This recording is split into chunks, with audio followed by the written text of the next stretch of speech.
Chapter 473. Macho didn't do anything at the back of the mountain, but there was no strong wind coming from the Bureau of Proclamation building. This fact surprised many people, and even made Deputy Commander E feel waves of coldness coming from the back of his head. Although he, like many senior military officers, watched Su Li's every step on the front line as if they were looking at a newborn beast, and he also knew the expectations that old Commander Fei Chang had for this young man. The scene that happened in front of him was really hard for him to understand or even to imagine. The Bureau of Proclamation official who was knocked unconscious by Su Lu was taken back to the main planet of the Westwoods. What shocked everyone was that the Bureau of Proclamation not only did not immediately come up with a proposal to punish Su Lu, but also severely criticized the three groups of officials at the front line. The fierceness of the criticism was beyond people's imagination. What did this mean? The Bureau of Proclamation did not intend to hold Su Lu accountable, but instead showed a cold face to its subordinates because of the anger of this young lieutenant colonel. No one dared to believe this inference, including Deputy Commander E. Through the floor-to-ceiling porthole, he looked at the line-shaped radar on the gray-white battleship shell and the planet that was blue and gray-yellow. He fell into silence. S1 Capital Special District at the end of the dead-end road, inside the gray Bureau of Proclamation building under the shade of green trees. An in-depth conversation about this matter was taking place. They only know how to stick to the dead rules all day long, and they still have to play the role of judge and guide in front of the troops. If I were not an officer of the front line, I'm afraid I would have already picked up the Kian and swept all these guys to death. The old director, he stared at the holographic screen that rose above the table, and a trace of deep mockery appeared on his slightly drooping lips.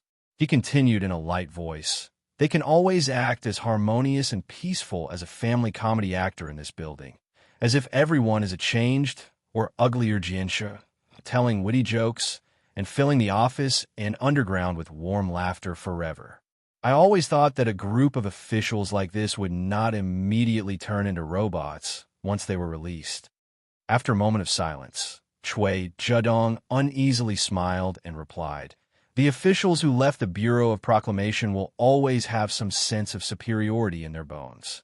Besides, after all, the business we are engaged in involves the safety of the Federation. So in addition to having a high level of authority, the staff must also have the sincere cooperation of the other troops of the Federation." Director, he waved his hand to stop Chui Zhedong's explanation and said, "If you have the authority and want to cooperate sincerely, then don't always think of using your authority to oppress others. As for the sense of superiority, they're just a group of service staff. I really don't know where this **T sense of superiority comes from." The smile on the old director's lips became more and more unfathomable. He said, "The safety of the Federation will always be related to the old guy, and it has nothing to do with us extension programs and cleaners." Chui Zhedong was silent and smiled bitterly. He knew that the director was telling the truth, but the ordinary people and the various departments of the Federation did not know the internal workings of the Bureau of Proclamation. Glory shrouded everywhere, and the sense of mystery grew deeper because of the strict charter discipline, which was why the staff of the Bureau of Proclamation were so respected and revered. If there were no major accidents, such as the sudden opposition of 2/3 of the members of the Federation in the Parliament, Assistant Chui Zhedong would be the next director of the Bureau of Proclamation. However, in front of the old director, who had raised him single-handedly, he could not express any more persuasion or opposition. Last night, the director had personally signed a written document and scolded all the officers of the Bureau of Proclamation on the front lines. He did not know if this would improve the cooperation between the officers and the front lines. What I am most worried about now is Lieutenant Colonel Su Li's authority level. He looked at the director's slightly tired face and uneasily brought up another topic. Right now, we can't find out his exact authority level through various methods. However, according to Baiji's report and the testimony of another officer, he does indeed have the first sequence authority. In that case, the final activation program of the 163 network was indeed issued by him. 3 questions. Director Yi's expression became serious. First, When did he have this authority level? Second, why did he have this authority level? Third, in that base in the wilderness, there was no activation program in his hands. What method did he use to order the central computer to activate the entire network? Director E slowly closed his eyes and said in a low voice, "We all know that Lieutenant Colonel Su Lu is the 72nd anomaly. We have been paying attention to him.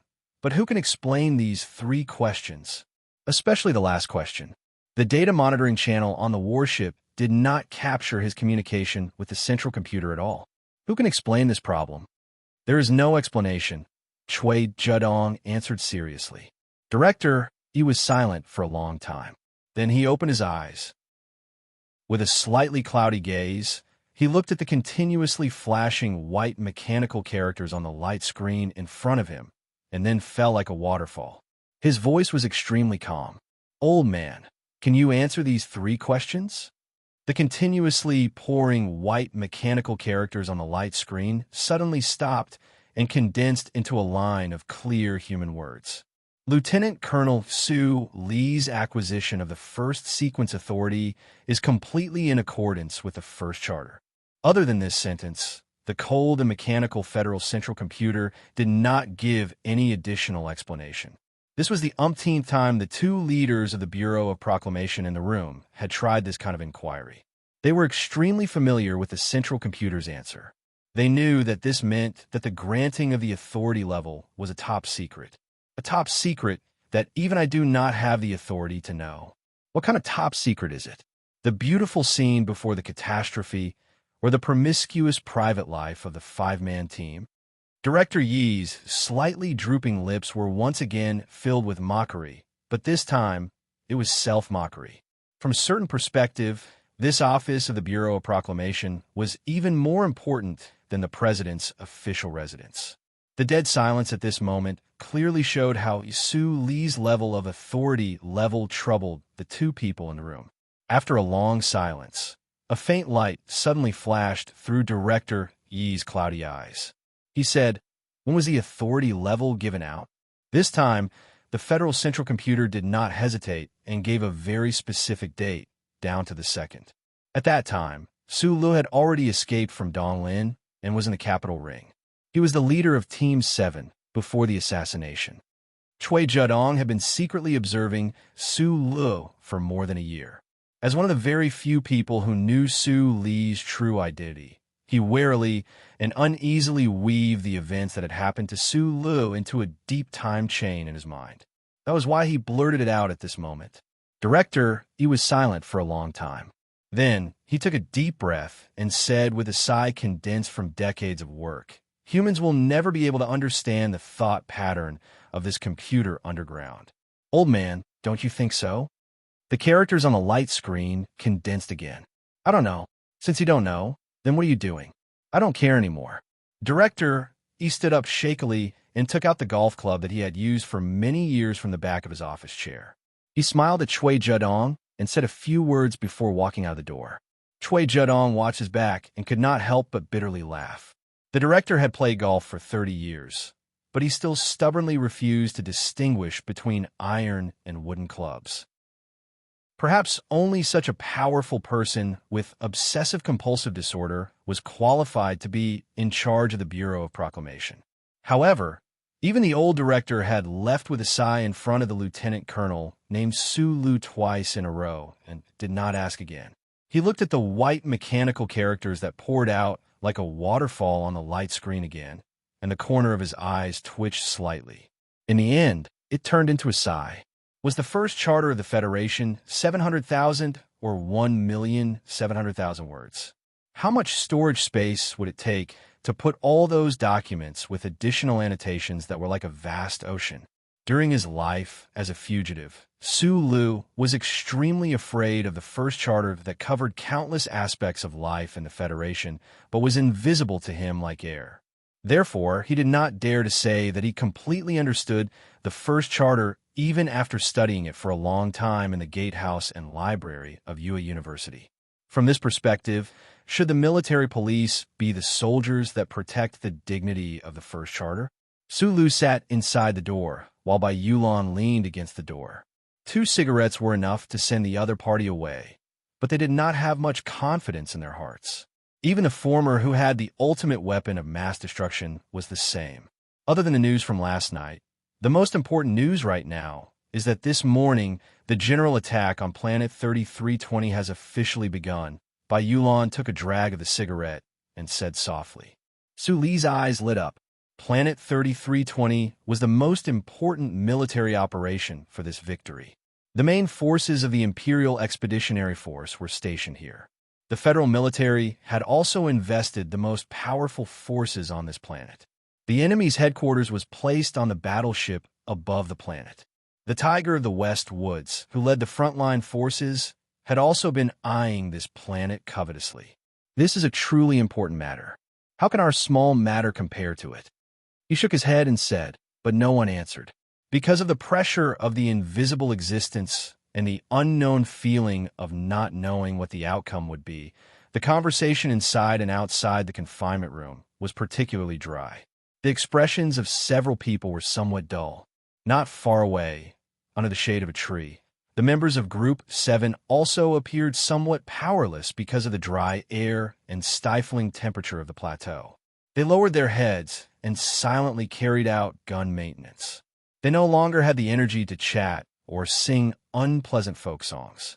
If the headquarters really gave a cold and cruel punishment to Su Lu, they would certainly be hot-headed, flipping out, and mutiny. No matter how bleak the final outcome, they would still seek revenge. However, the cold treatment of this matter by the higher-ups made them unable to use their strength. They were extremely depressed. Just as this seemingly endless, dreary life that seemed to go on day after day and seemed to go on for countless days made their bodies dry and weak, a military vehicle suddenly drove to the front door of the barracks, and an officer walked out.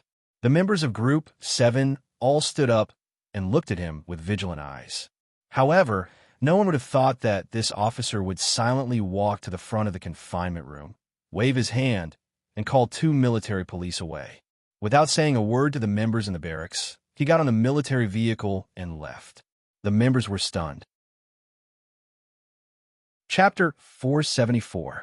The light always shone in from outside the door, and Su Li's shadow always fell backward, unable to cross the threshold in front of him, just like how he still had a somewhat rule-abiding personality in his bones. He stood at the door and kept scratching his head in hesitation, unable to take a step forward for a long time, even though he knew that taking a step forward would mean some kind of freedom. No one issued an order, and the command center did not issue any instructions, but the 2 military police officers had already left silently. Was this a step to take or not to take? The members of Group 7 did not care about this. They all swarmed over and flooded into the confinement room that was originally off-limits. They raised their guns with one hand and cheered heartily, forcibly squeezing Su Lu out of the room with human waves and foot odor. His feet landed on the fresh soil, and he was already sitting under the shade of a big tree. His 5 hands were spread out like branches, and his 5 hands were filled with cigarettes handed to him by his team members. Su Lu could not help but sigh like an old man. So this is freedom. The Federal Army, under the command of the Tiger of the West Woods, forcibly resisted the questioning of the Parliament members of the Capitol Ring. After dozens of days of silence, they quietly reconstructed the charter network and then began an all-out offensive on the 3 fallen planets. More than 90 divisions were like countless hungry tigers, roaring on the surface of the 3 planets. With the computing power of the Federal Central Computer and the demon-revealing effect of the glory of the Charter, they ruthlessly beat down the last main force of the Imperial Expeditionary Force. The current situation was very good for the Federation. The victorious military operation had entered the critical phase, and the countless combat teams responsible for laying the network on the 3 planets ushered in a rare rest time. They boarded the transport ships of the Federation and returned to the main planet of the West Woods. During the days of waiting for the rotational break, the silence of the Bureau of Proclamation made all the soldiers and soldiers of the base certain that Su Lu would accept any punishment. Was seen of spring sunshine and high spirits. Taking advantage of the fact that none of the superiors dared to challenge Su Lu at this time, the old members of Group 7 took the risk of going deep into the war zone. They collected the bodies of the sacrificed members at the riverbank and burned them into countless palms of gray-white and uneven bone ash. They stored them in a ceremonial military coffin with great care. When they suddenly received the order to retreat, the members of Group 7 were filled with unwillingness, especially the new members. They looked at the cannons in the distance and felt excited. They wanted to rush to the front lines and kill the enemy. They wanted to avenge their fallen comrades. However, half of the 100 or so members were injured. Half of the injured were heavily injured, and half of the seriously injured had already been sacrificed. With such a huge loss, it was impossible for the military command to allow them to remain at the front line. At this moment, Lan Xiaolong said indifferently, "There will be more battles in the future. Just wait and see." This sentence convinced many people. Although it was difficult to say that the members retreated willingly, they did not have too many conflicting emotions. On the transport ship returning to the main planet, the members of Group 7 received another gift. The Shell Motor Company sent a generous allowance to all the members' accounts. This was an order signed by the CEO of the Shell Motor Company. It bypassed the Whitewater Security Company and was directly transferred to the members' personal accounts. It was to commend them for their achievements on the front lines in the West Woods, for their contributions to the Federation's peace, and for their contributions to the Shell Motor Company. A monthly allowance of 170,000 Federation dollars was undoubtedly a rare benefit in the Federation. However, the new members of Group 7, those hedonistic old soldiers, really did not care about this. They had a good environment and a prominent family background. It was enough for them to see this as a small amount of money. But what was very strange was that after the new members received this allowance, they were all very excited. This was because, for them, this kind of money that they earned themselves was a rare honor and the most authentic sense of accomplishment. Beside the porthole of the warship, Symbol once said seriously, "Mother Asterisker, this is the first money that I earned.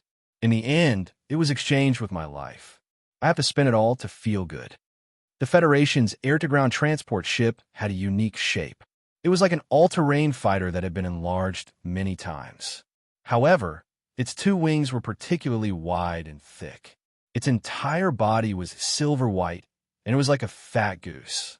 Therefore, every time the transport ship entered the atmosphere and slowly landed, it would always attract a lot of curiosity and fresh gazes from the public. It was really rare to see a fully metal goose swaying and breaking through the air, creating countless sharp whistling sounds as it descended. However, this was not the case these 2 days because there were too many Federation's transport ships that had landed above the base. After the general attack on the 3 fallen planets was launched, the more than 20,000 net laying teams all retreated back to the main planet in a short period of 3 days. The transport ship took off and landed so frequently that even the workers outside the base who were responsible for unblocking the canals were a little bored. In the northwest corner of Long Wind Base, the members of Group 7 walked out from the belly door of the transport ship in a single file. Then, they stood solemnly on the tarmac in the strong wind and waited in formation. Behind them, 6 recruits wearing white gloves slowly walked over. They were carrying a black, ceremonial military coffin. Their faces were red, but their expressions were extremely serious. The corners of their military uniforms did not tremble in the slightest. All around them, there were soldiers who had finished their mission cheering as they walked past. It was not easy for them to leave the bloody front line and welcome a rare opportunity to rest and play. Once they were disbanded, the heroic Federation soldiers turned into countless wild ducks without hesitation and flew away in all directions. Group 7 in formation was not disturbed in the slightest. They still stood solemnly in formation and did not wrinkle their brows even when the wind blew. The other troops who were cheering also noticed the abnormality. After a few whispers, they knew that they were Group 7. They subconsciously lowered their pink voices, and even their footsteps became much softer. The last ones to walk down the warship were Su Lu, Bai Yulan, and Lan Xiaolong. The three of them represented the highest leadership level of Group 7. This was not a rule set by the military or the Nutshell Company, but a natural result of their bloody fighting career. Su Lu walked to the front of the team. Bai Yulan and Lan Xiaolong very tacitly stopped and stood behind him. He was wearing the sunglasses that Zhou Yu sent over half a year ago. He was holding a thick tobacco that was specially sent by 7th Young Masterly. He silently stood there and seemed to be extremely cool, but this seemed to be a little too similar to Du Shaoqing. Su Lu looked at the solemn team and laughed at himself in his heart.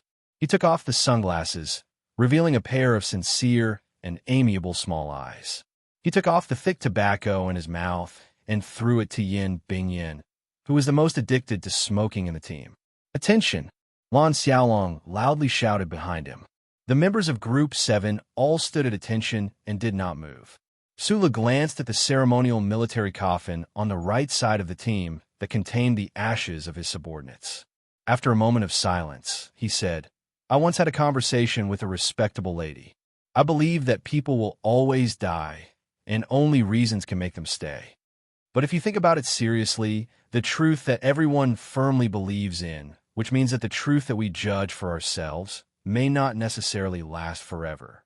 He narrowed his eyes and continued, "But I still believe that some things are more important than death. For example, resisting the invasion of the Imperium, saving the survivors of the 3 fallen planets, making the Imperium pay for their slaughter.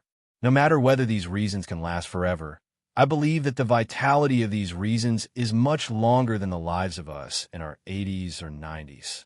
So some sacrifices are valuable." Su Lu looked at the military coffin on the right side of the team and the Federation flag on the coffin and said, "Not to mention that these brothers died so that you could live, so I believe that even if it is for them, you should live a better life." He saw that the son of the governor, Da Vinci, had a warm smile on his lips and nodded vigorously. "Please forget them and live a good life," Su Lu finally said. Lan Xiaolong loudly shouted behind him, "Dismissed." "Well said," Bai Yulan said behind him. "I'm not born with a stone. I told you last time, but I got used to using my fists, which made me seem a little barbaric and monotonous." Su Lu looked at the slightly restless team members and said with a trace of self-mockery, "When I was young, I didn't know how sharp my tongue was. And don't forget, I have the qualifications to be a Level 1 technical supervisor of the Nutshell Mobile. No matter what, I should be considered an intellectual, right?" Bai Yulan was silent and thought to herself, "You are starting to mention the youth that no one knows about again." She couldn't help but feel a little depressed, her willowy eyebrows fluttering in the wind on the tarmac. The members of Team 7 didn't take the military vehicles sent by the base and walked to the periphery. The team members followed the style of Old 7 and Unit 83-84. Their expressions were slick, and every bone seemed incomparably loose. They walked with the demeanor of a hooligan. However, unlike the other troops, they didn't disperse in a hubbub. Originally, they were in a square formation, but at this time, they became a loose mass of meat, tightly united around Su Lu in the center, not willing to disperse even a single step. Su Lu looked at the heads around him and felt a little strange.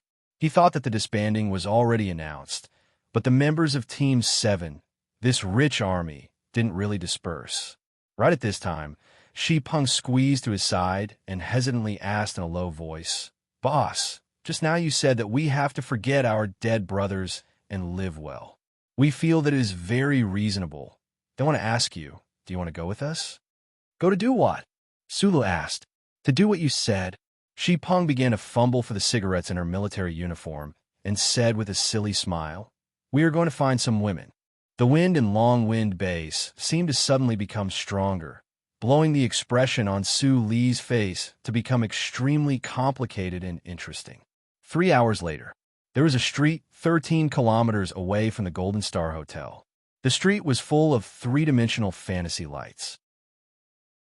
Countless beautiful waitresses wearing light purple dresses were politely and quietly waiting outside the shop next to the Stone Lions. The Sunset nightclub in Sunset State was the largest and most luxurious entertainment venue. Tonight, It was booked by a group of rough men wearing military uniforms without epaulets. Chapter 475. At the end of the last constitutional era, the Federation and the Empire suddenly met, and then began a war that lasted for decades. The Westwoods region at the front line had a large number of troops all year round, especially during wartime. Soldiers and war supplies from all the galaxies of the Federation gathered here. Warships silently cruised outside the atmosphere. Transport ships like a flock of birds passed through the sky above the city. The people walking on the bustling streets had long been used to calm expressions, but the figures in dark military uniforms that often appeared showed that this place had long become a magnificent military camp. The Sunset State, the main planet of the Westwoods, was famous for its silver beaches and blue seas. It was the top tourist destination in the Federation, and at that time, the service industry here was extremely developed. Decades of martial law had caused the tourism industry in the Sunset State to shrink, but the countless batches of Federation soldiers resting here made the service industry more developed and more direct. Where there were people, there were rivers and lakes. Where there were men, there were brothels. The soldiers of the Federation who retreated from the front line back to the main planet to rest were tens of thousands of bachelors. Their bodies were full of hunger and thirst, and they were greatly stimulated by the life and death battles on the battlefield. So naturally, they needed to find a place to vent. The Federation government and military had always maintained a silent and non-interfering attitude towards the places and sanatoriums all over the Sunset State. They couldn't let the brave soldiers shed blood and tears on the front line and not find a way to have fun when they returned to the rear. That would be too loveless. Once there was no love, what followed was hatred, and that was why the rate of sex crimes in the West would sharply increased. As the saying goes, turn a blind eye to it so that everyone would feel better. 23 Blue Sea Street, the capital of the Sunset State, was a nightclub called Golden Splendor. This independent building that looked like a blue luminous box was rumored to have collected beautiful girls from all over the Federation. Whether it was the decoration or the service, it was extremely luxurious and charming. A place like this was not a place that ordinary soldiers could explore with their allowance, but it didn't prevent the army from describing this place as a man's holy land. But tonight, this nightclub attracted a lot of trouble. At the entrance, officers left with gloomy expressions from time to time. In the last crowd, a major stared coldly at the manager. Listening to the manager's gentle explanation, he was in an extremely bad mood. They were the rotational warfare officers from the 2nd Military Region. Tonight, they had to entertain a few of their comrades who had just retired from the front lines. These comrades belonged to a well-known unit in the 3rd Military Region. They were obviously not qualified enough for a normal occasion, but what made them feel extremely embarrassed was that when they arrived at the entrance, they were actually refused entry by the nightclub. Although they were angry, the officers did not overreact. Since the Golden Resplendents dared to open a business in the capital of the Sunset Province, where the military ran rampant, and had been operating in such a high profile for decades, it naturally had a very deep background behind it. He could only throw down a few words in annoyance and resentfully turn to leave. The nightclub manager looked at the back of the officer as he left. He straightened his body that had been bowing and apologizing. He couldn't help but wipe the cold sweat on his forehead and sigh softly. Of course, his boss wasn't afraid of a mere major, but as a subordinate, he didn't dare to provoke these soldiers who couldn't find a way to vent their anger. Turning around and looking at the nightclub that he had managed for several years, a bitter smile appeared on the manager's face. He wondered what the origin of the army inside was. The Golden Resplendents, which was enough to accommodate 500 guests at the same time, was actually booked by a few dozen people without any hesitation. In terms of background, Group 7 was without a doubt the most untouchable team. This team was filled with the descendants of the chairman, the sons of the governor, and the sons of tycoons. To go against the forces behind these princes at the same time, other than the strong and stubborn President Pabre, probably only someone with a temperament like Sue Look could do it. This group of old soldiers who didn't care about the amount of money naturally didn't understand the meaning of sharing and saving. To spend an allowance of 170,000 yuan per person in one night, other than the Golden Resplendence, there was really no other place to go. It's nothing. Normal people wouldn't dare to provoke this nightclub. Bai Yulan walked back from the entrance and said to the slightly worried Su Lu, "The owner of this nightclub has some connections. I heard that he can freely enter and leave Latitude 2 District 36. Su Lu felt that this name was familiar and asked, "Where is this place?" "The old house of the Zhong family in the West Woods," Bai Yulan replied. Su Lu nodded. Someone who could freely enter and leave the old house of the Zhong family probably didn't dare to provoke in the West Woods. But why did the address of the old house of the Zhong family sound so familiar to him? While he was seriously recalling, his thoughts were interrupted by the sound of music coming from downstairs. The outer walls of the Golden Resplendence nightclub were covered with faint blue lights, but the lights inside the building were mainly lavender, reflecting on the black and gray decorative walls and floor, making it look quite stylish. On the wine island carved from fragrant wood, there were all kinds of mixed drinks, and the lavender lights rippled in the wine, creating a charming hue. To the west was an exaggerated glass wall, and the wall was filled with natural seawater. Countless small golden fish were following two long golden arowanas as they swam up and down. Inside the transparent hall on the second floor, waitresses in extremely short uniforms were carrying black wooden trays, smiling as they wandered around. Their slender, white high heels supported their slender white legs, and the exquisite design of their uniforms outlined the curves of the young girls. When the soothing music became slightly more passionate, the waitresses' long legs seemed to become lighter, and with their soft waists and bright red full lips on their delicate faces, it was enough to arouse the desire in the depths of any man's heart. The members of Group 7 talked and laughed loudly as they drank the good wine in their glasses. Not long after, all the mixed drinks were taken away and replaced with Wenjun No. 3. Wenjun brandy, one of the most famous spirits in the Federation, was produced in the Ganzhou Hills district of Region S3. Among them, No. 3 was a treasure that had been in the cellar for more than 30 years. Not only was it expensive, but it was also rare. These rich kids ordered 80 bottles of No. 3 as soon as they opened their mouths. Even the Golden Resplendence was caught off guard, and it took them a full 20 minutes to get it. Alcohol, music, cigarettes, and beautiful women. A psychedelic atmosphere shrouded the air inside the building, washing away the light purple lights and making them even dimmer. Some of the members of Group 7 were playing billiards, some were throwing darts, and some were already drunk. They were doing something they would never do in the capital ring, and that was holding a microphone and singing the military's bloody battle song with a hoarse voice as if their lives depended on it. A few of the members who drank an entire bottle of spirits in 5 minutes were already drunk, and their eyes were in a mess. For some reason, sorrow rose from their hearts, and they hugged the people beside them and cried bitterly.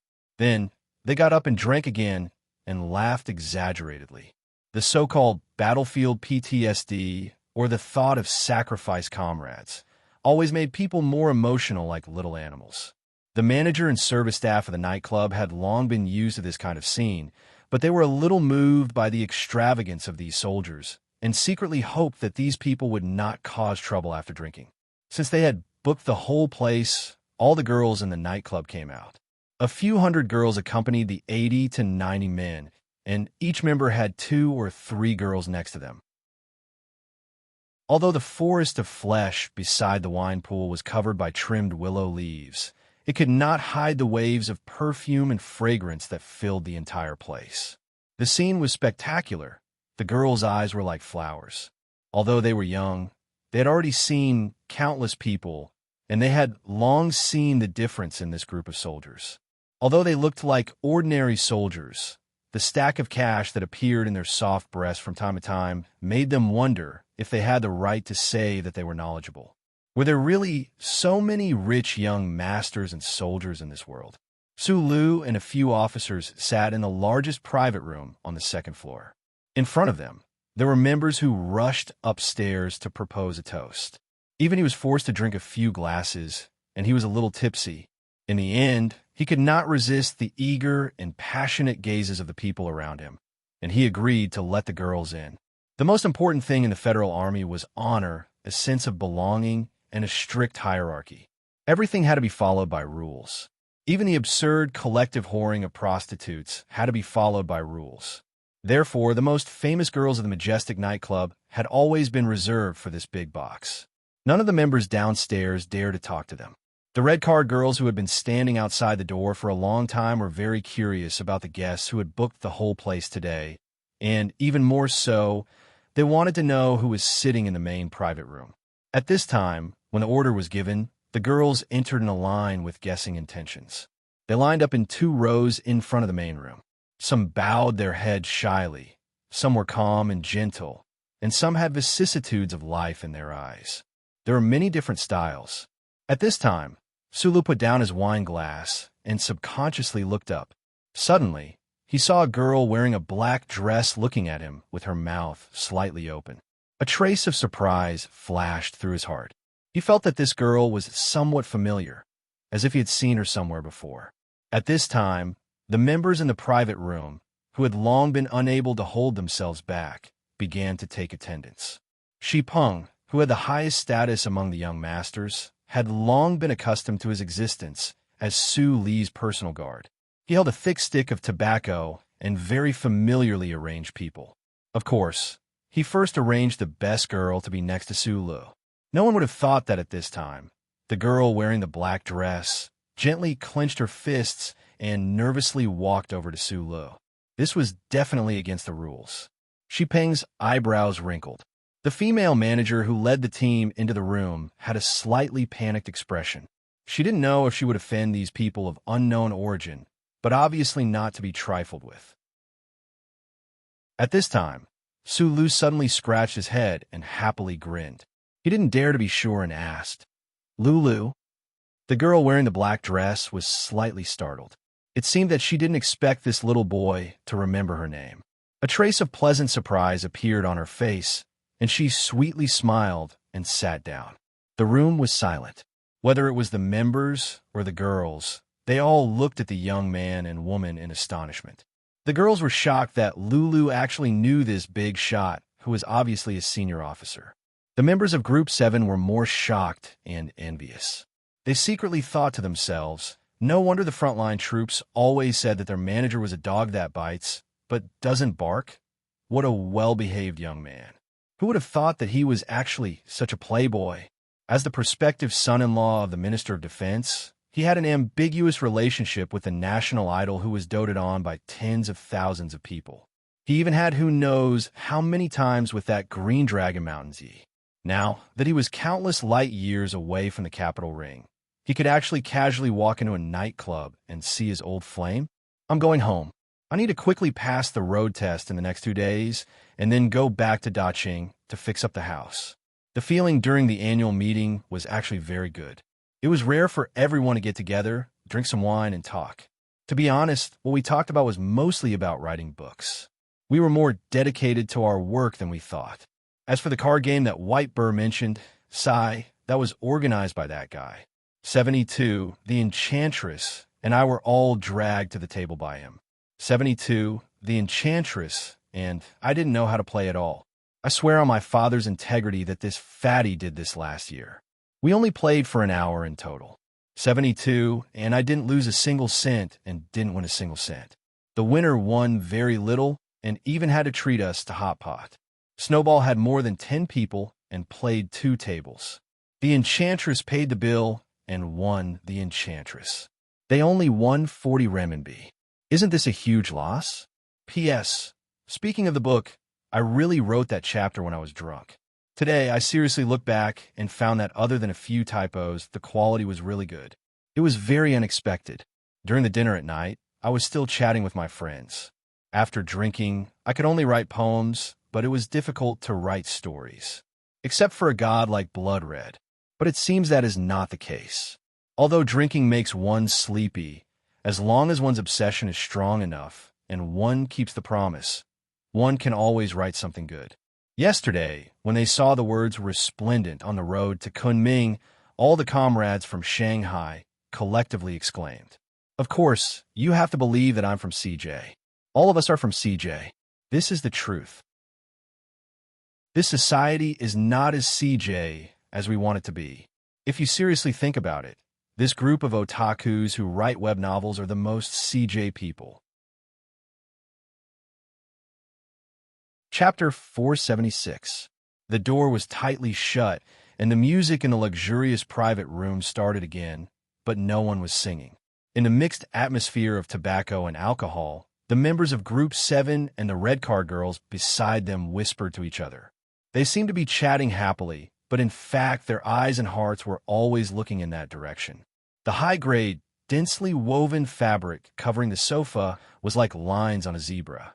At the end of the line, in the darkness, or in other words, at the end of the line, Sulu was holding a wine glass with both hands and chatting with the girl in the black dress with great interest. The people in the room were very curious. Who was this girl named Lulu? What was the relationship between her and Sulu? I know some of you are also frowning as you recall. How have you been recently? Sulu looked into her eyes seriously and asked. Because of his attitude, Lulu felt very warm. She pursed her lips and said with a sweet smile, "Of course it's better to do it in the nightclub than in the Stars Club. It's just that the West Woods is too far away from home, and it's hard to go home. Sometimes, I feel too bored. I didn't expect to see someone I know today." It was a small story from a long time ago. If it wasn't for the scandal of a national girl that all the media outlets in the Federation were hyping up last year, and the image of Sulu wearing sunglasses appeared on TV many times, Lulu might not have remembered the cute and interesting boy from back then. It was also because of the TV news that she learned that the cute boy she met once was now a celebrity in the Federation. She was shocked and naturally paid more attention to his news. That was why she was able to recognize Sulu at a glance under the psychedelic light tonight. At that time, she was very nervous, but still bravely stood up and recommended herself under the light. She didn't expect him to remember her, but for some reason, she had a faint desire. Unexpectedly, he actually recognized her. Yes, this beautiful girl in the black dress was Lulu, the girl that Sulu met in the lounge of the club when he took Taiziwan for a date. That story was too old and subtle. Other than leaving a legend of a chicken turning into a phoenix in Linhai's nightclub, it couldn't leave too many marks in the numb history of the nightclub. Ace by Chi became the mistress of a mysterious young man, and her sisters from back then still had to continue their lives of selling sex. Sulu shouldn't have remembered, but he really didn't. Human memory was always a wonderful thing. Perhaps they would never meet again, but there would always be a few beautiful fragments left in the bottom of their hearts. That day when he woke up in the clubhouse, his fingertips touched the girl's soft thighs. This beautiful girl, who was younger than him but forced him to call her sister Lulu, wore pajamas and a pair of slippers, and insisted on painting her toenails next to him. With a hint of teasing, she kept seducing him.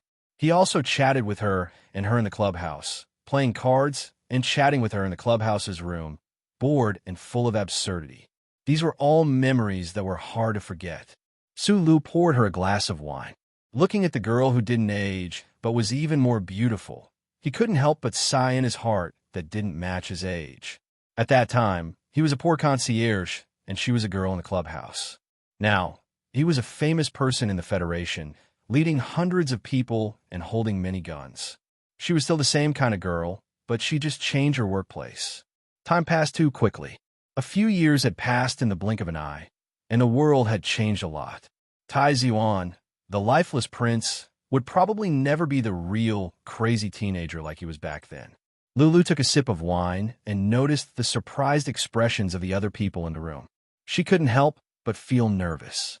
She slightly looked up at Sulu. From an ordinary girl in the clubhouse in Linhai City to a popular girl in the Golden Splendor nightclub, she must have been doing well these years.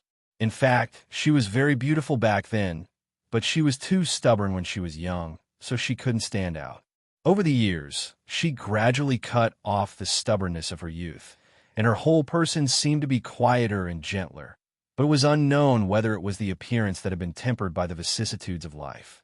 This place is very formal, and the owner treats us well.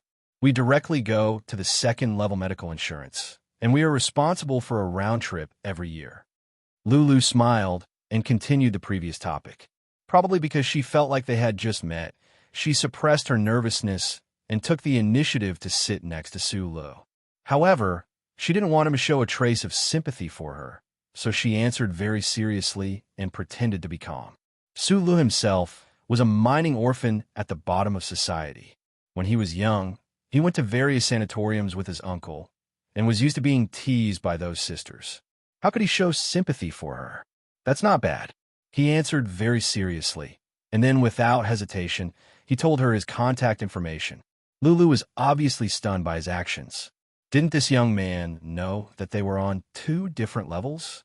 Shouldn't he keep a distance from her to avoid trouble?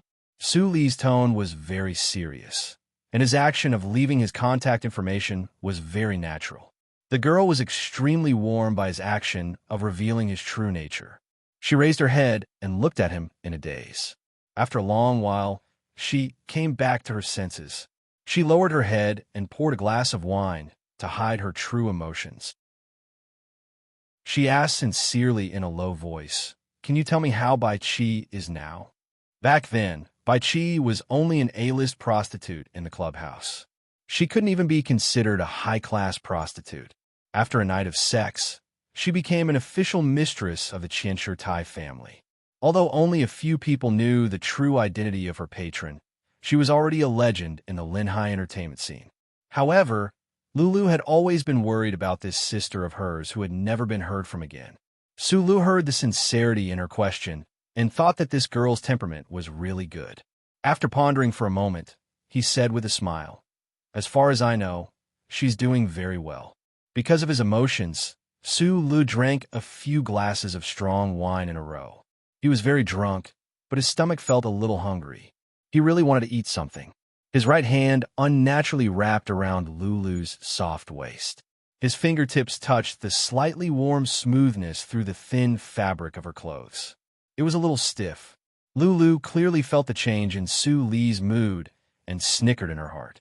Then, she really felt a trace of shyness that she hadn't felt in a long time. She curiously raised her beautiful face and looked at his side profile seriously. She was looking forward to what would happen tonight.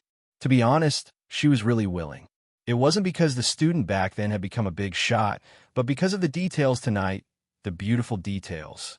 Sula noticed that the atmosphere in the private room was a little strange. The music was getting louder and louder, and the lights were getting blurry. However, the men and women in the room were sitting on the sofa with slightly uneasy expressions. A trace of embarrassment flashed across Lulu's face. She gently bit her plump red lips and whispered in his ear, "The topless costume should have been over a long time ago." Oh, when Sulu was in the capital, he was often dragged to some high-class clubs by the seventh young masterly. He saw a lot of the charming and even obscene scenes of those small stars off stage. Although he had never really tasted meat, he was not unfamiliar with this situation. After a moment of silence, he knew that it was because he was in the private room that the team members were a little uneasy. He was even more unwilling to let Lulu stay here, although she was definitely not anyone to him. But when he thought of that kind of scene, his hidden male heart began to feel unhappy. He took Lulu's hand and stood up. He said to the people in the room, "We're going to eat supper. You guys have fun." The 7 men were stunned for a moment. They stared blankly at Sulu dragging the beautiful girl out of the room. When they saw the door was closed, they finally understood what had happened. In an instant, a burst of strong cheers broke out. Bai Yulan, who had been silently sitting in the shadows, pulled away the girl's hand that was on her thigh. She gave a few of the older team members a look. The team members in the hall of the nightclub watched Sulu drag the girl out of the building. Under the influence of alcohol, they completely forgot the hatred and fear they had for this guy. One after another, they whistled excitedly. The whistling made Lulu shy like never before. Her cheeks suddenly turned red. It wasn't until they walked out of the nightclub and stood under the blue sky that the cool sea breeze in the distance woke her up a little. She knew that all this wasn't a dream. Although I know that at this time, it's best not to disturb you, but for your safety, we have to follow. Bai Yulan, Xiong Linquan, and a few others hurried out of the nightclub. She looked at Su Lu and said with a bitter smile, "No need." Su Lu smiled and shook his head. "We're just going to eat supper." Everyone raised a middle finger in their hearts at the same time. Bai Yulan said calmly, "Don't forget the news that the Ministry of Defense and the Federation Bureau of Investigation sent last time. The two experts from Bermuda want to kill you. The Sunset State is their only chance." Lulu, who had been leaning against Su Lu like a docile little lamb, raised her head in surprise. She did not understand what they were talking about. "Don't worry. The two experts haven't come to the Sunset State yet. When they arrive, I'll tell you. I believe that you, the real experts, won't just stand by and watch me be killed by them," Su Lu said with certainty. It was difficult for him to explain the source of his information to his subordinates. Under the cover of certain aristocratic families, the Federation Bureau of Investigation was unable to track down the two killers. However, he was the #1 target of protection under the Charter. The moment the Federal Central Computer received the alert, it began to comb through all the new chip signals that entered the border between the West Woods and Bermuda. Faced with such a huge amount of data flow, only the Central Computer, whose computing power was unimaginably terrifying, could make an accurate judgment by consuming a large amount of resources. In fact, in less than 2 days after the two experts from Bermuda entered the West Woods, all their tracks had been tracked down by the old man and then sent to Su Lu. The glory of the Charter was like a holy light behind Su Lu. Within the Federation, who could assassinate him? Bai Yulan was silent for a moment. She glanced at the girl beside him and said softly, "Be careful of your influence." 5 minutes later, Su Lu and Lulu arrived at a night market not far from the nightclub, hand in hand. Because the sea breeze was a little dry? Because they had seen too many deaths on the battlefield? Or perhaps it was because they had met a girl from the past on the front lines, far away from home. No one in the Sunset State would recognize him at night. He held the girl's hand without restraint. It was soft and very comfortable. In front of them was a large chrysanthemum garden by the sea. Therefore, this night market was called the Chrysanthemum Night Market. Sitting on a high stool beside the circular food tray, Su Lu didn't have time to gently stroke the girl's hair that was messed up by the sea breeze. His slightly narrowed eyes fell on the two sides. There were two groups of soldiers sitting on both sides of the night market. One group of soldiers was wearing light military uniforms without any insignia. They sat upright and had strict military discipline. They were the anti-government troops from Green Dragon Mountain who had come to the front lines of the West Woods to provide support. The other group of soldiers who were staring at the anti-government troops from Green Dragon Mountain with hostile eyes were from the 2nd Military Region. Chapter 477. There were chrysanthemums in the Chrysanthemum Night Market, and they were arranged next to the turntable. Su Lu was worried about the hidden emotions between the two groups of soldiers. The waiter calmly pushed over a dozen plates of food and 4 bottles of cold beer. Probably because he had seen too many dramas of soldiers in the night market, he was already used to it and wasn't nervous at all. Although the soldiers on both sides of the night market were brewing an angry atmosphere, they probably had misgivings about the military police all over Sunset Province, so they didn't make a move. Su Lu shook his head. He used the tip of his finger to scratch his slightly itchy eyebrows. He let go of the worry in his heart and opened the bottle of beer to pour a cup for Lulu. The golden liquid overflowed the cup with foam. Right now, they weren't in the luxurious room of the Golden Splendor nightclub. He and the girl were alone in the sea breeze, and for a moment, they couldn't find much to talk about. They were originally strangers, but they coincidentally met many years ago. Su Li's silence was because some of the troops were nervous. The smoke of the battlefield and the contract of life and death could arouse the instinctive desires of humans. It was probably because of the fear of death that the subconscious delayed the outbreak of lust. He was a normal young man, so on this cold night, he naturally had some expectations and excitement.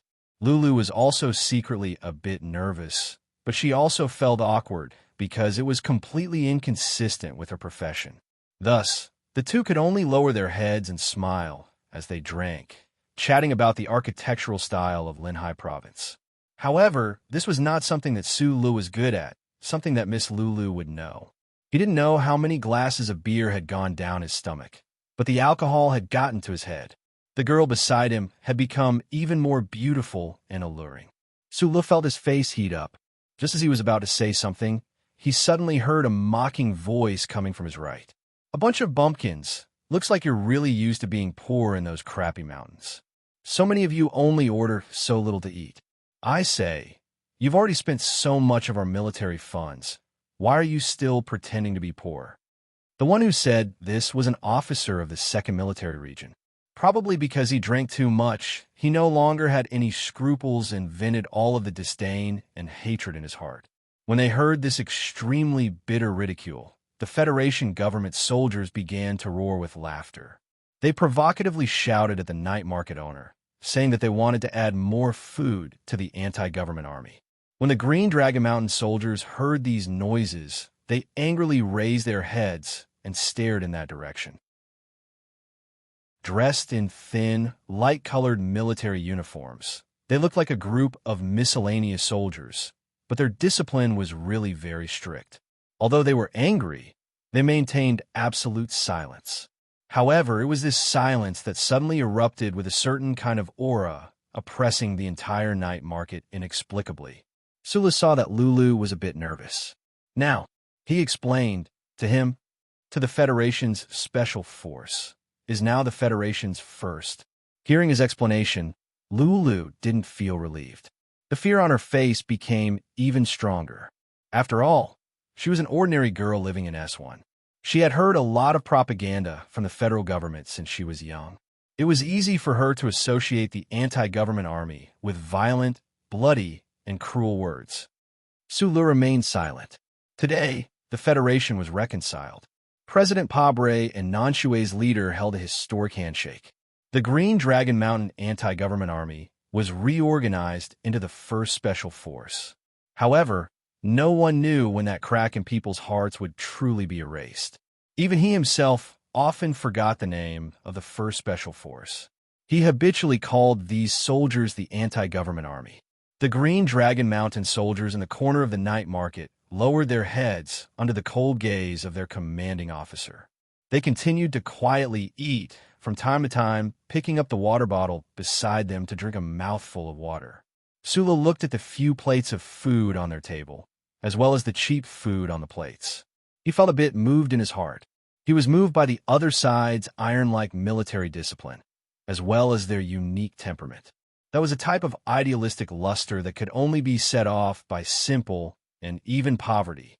But since it had already been reorganized, the Federation government wouldn't go so far as to cut off the other side's supplies. A trace of doubt flashed through Su Li's ink-black brows.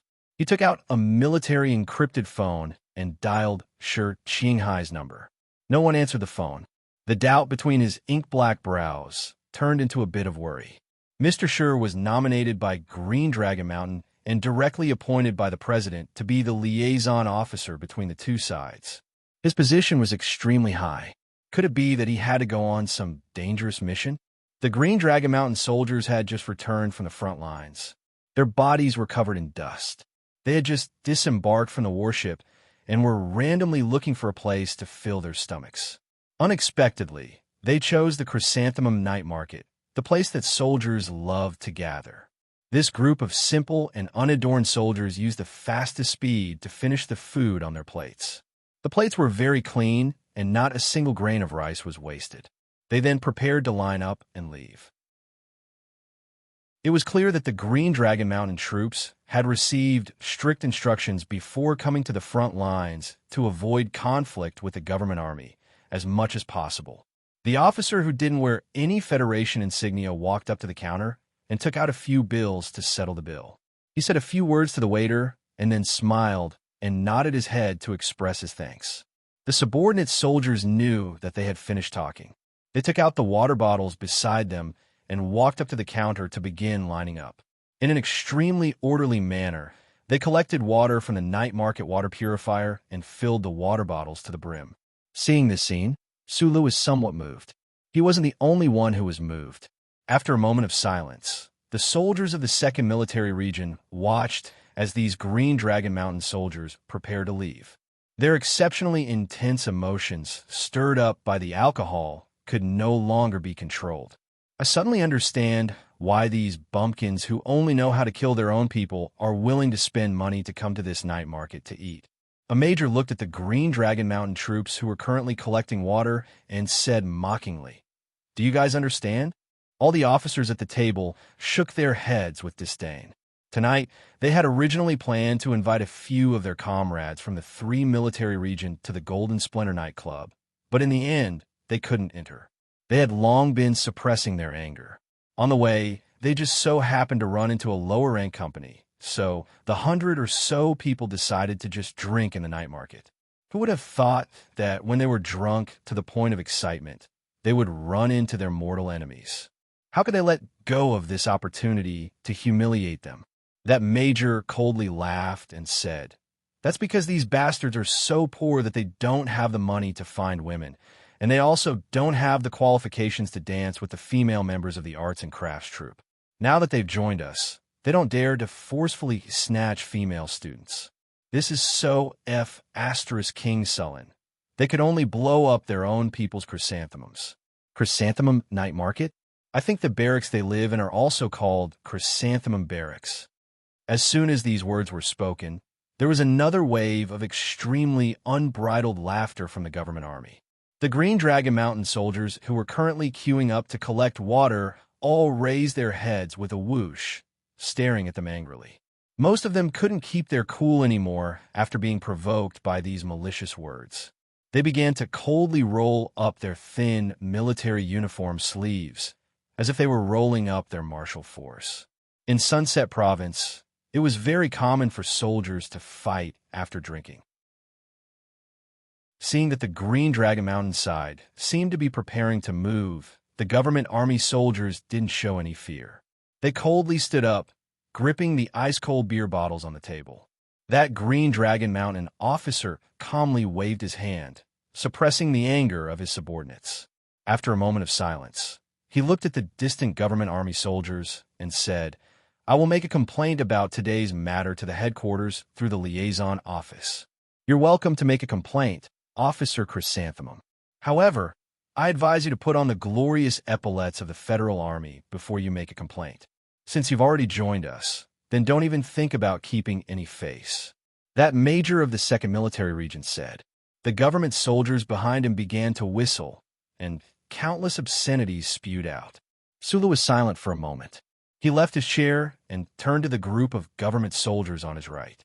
According to his temperament, if these people who deliberately stirred up trouble and disregarded the Federation's overall situation to humiliate Green Dragon Mountain were from other troops, he wouldn't have been able to restrain himself from flipping out long ago.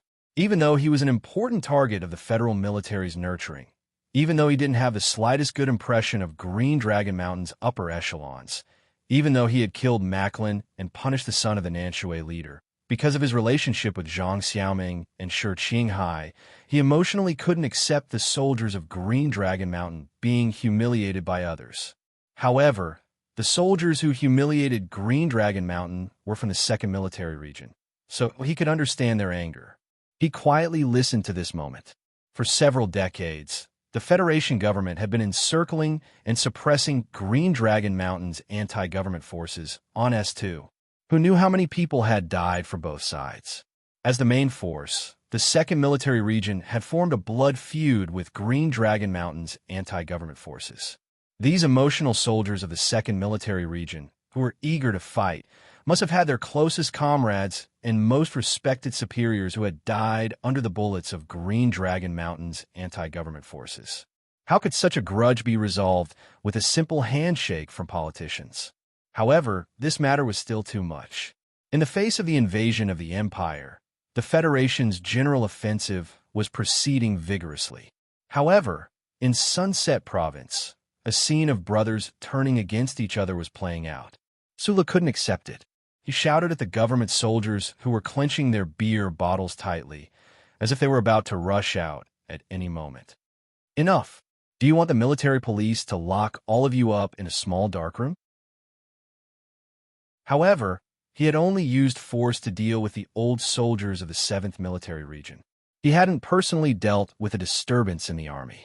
He didn't know that the soldiers, who were completely drunk, had naturally entered a state of excitement and preparation for a fight. They were just like the bulls on the electronic wall in Donglin that had been provoked by the uncle. As long as there was even the slightest touch, they would sensitively jump up. The soldiers in this type of state wouldn't care about verbal threats at all. On the contrary, they just happened to need a certain point to arouse the situation. The two sides confronting each other in the chrysanthemum night market didn't know who he was.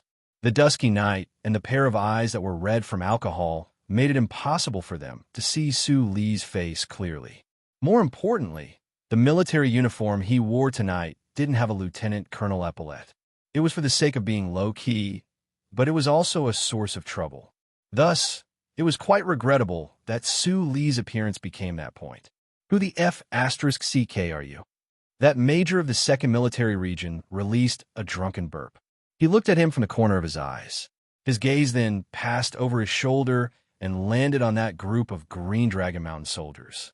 His expression suddenly changed. He roared with extreme excitement. "Brothers, go!" What was going on wasn't a person, nor was it a bullet, but a beer bottle. The government soldiers, who had experience in street fights, roared and threw the beer bottles in their hands towards the chrysanthemum night market. For a moment, the night sky of Sunset Province was filled with the sound of whistling wind and the muffled sounds of beer bottles smashing into people or the ground. A few beer bottles intentionally or unintentionally flew towards Su Li's body. His expression was extremely ugly as he turned around. He completely protected Lulu's body in his arms and allowed those bottles to smash into his back. Bang, bang, bang, bang, bang. It was as if the sound of drums could be heard. On the first night of the Kunming annual festival, a lot of people went. That night market was called the Chrysanthemum Night Market. At that time, the white bird wanted to fly, and the 72 wanted to protect the chrysanthemum. The two of them were nestled in a corner of the long table. The scene was so romantic that it made everyone laugh. Spies wrote this night market, of course, just to borrow this name, to reminisce and borrow it. The plot itself was mainly to write about Green Dragon Mountain and Westwoods. These aspects definitely couldn't be left out. I wanted to use this kind of non-positive plot to briefly write the details of the virtual history needed for the atmosphere. Chapter 478. Su Li turned around and used his sturdy back to block the beer bottles that filled the sky. He just happened to see the Green Dragon Mountain troops being attacked, only to see countless beer bottles raining down. The place was already in a mess. The dining tables were flipped over and the beer bottles shattered on the ground. The glass shards that flew up were like shrapnel, extremely dangerous. That Green Dragon Mountain military officer coldly stared over there, completely ignoring those dangerous beer bottles that flew past his head. With a bang sound, a beer bottle smashed in his head, creating a bloody wound that was so deep that the bone could be seen. The military officer expressionlessly took a deep breath, wiping away the blood on his face. Suddenly breaking the silence, he pointed over there and roared, "Fight for me!" The equipment of the Green Dragon Mountain troops was far behind the government army. Even if the Federation's Ministry of Defense provided a lot of support, they still looked pitifully plain. However, their military training and discipline far surpassed the average level of the government army.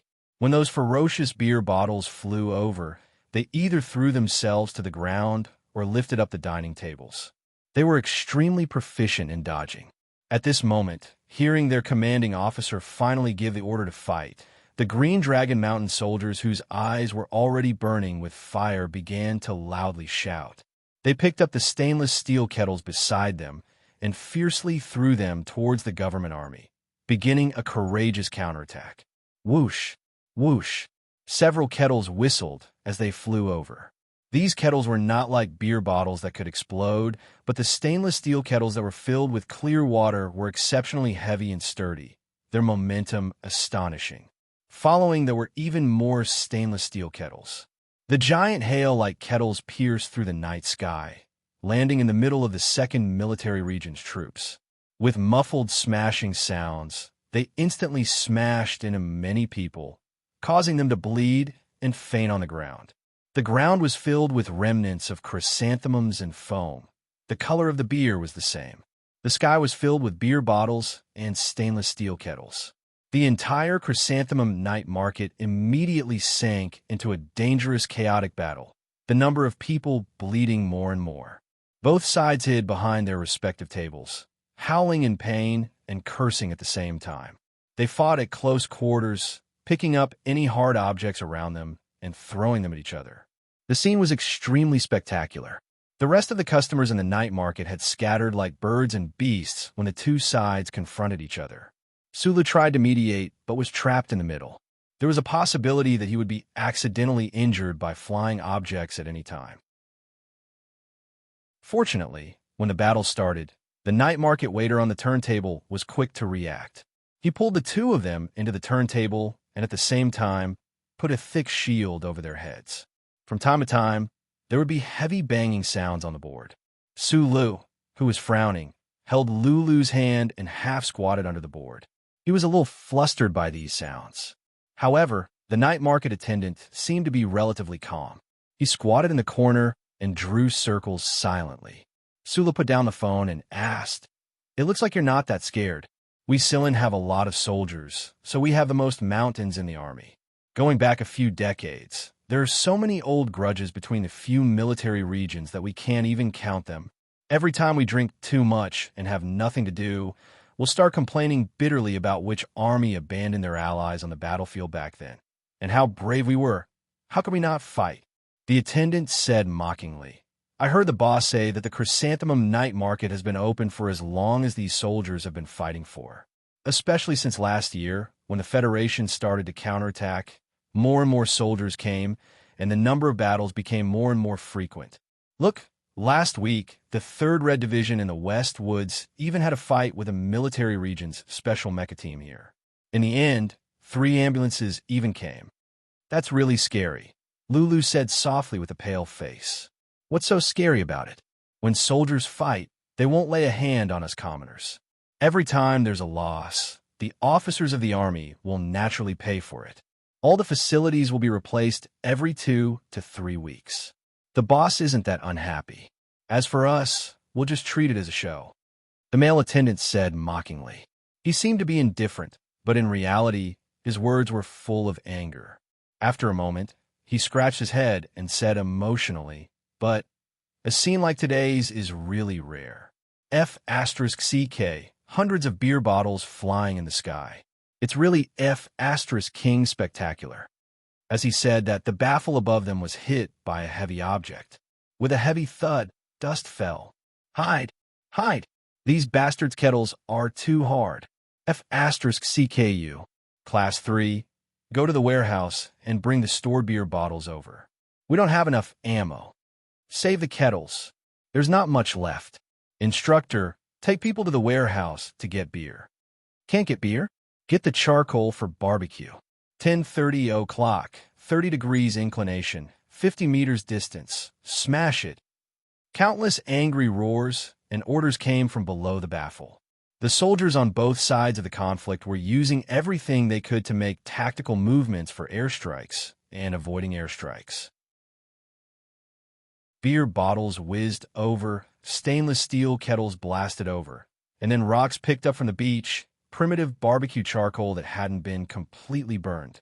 At this moment, the density of airstrikes in the chrysanthemum night market was abnormally terrifying. There was even a legendary scene of beer bottles and stainless steel kettles colliding in the air and perishing together. The 3 people below the baffle looked at each other. Sulu listened to these sounds and felt the chaos and danger outside.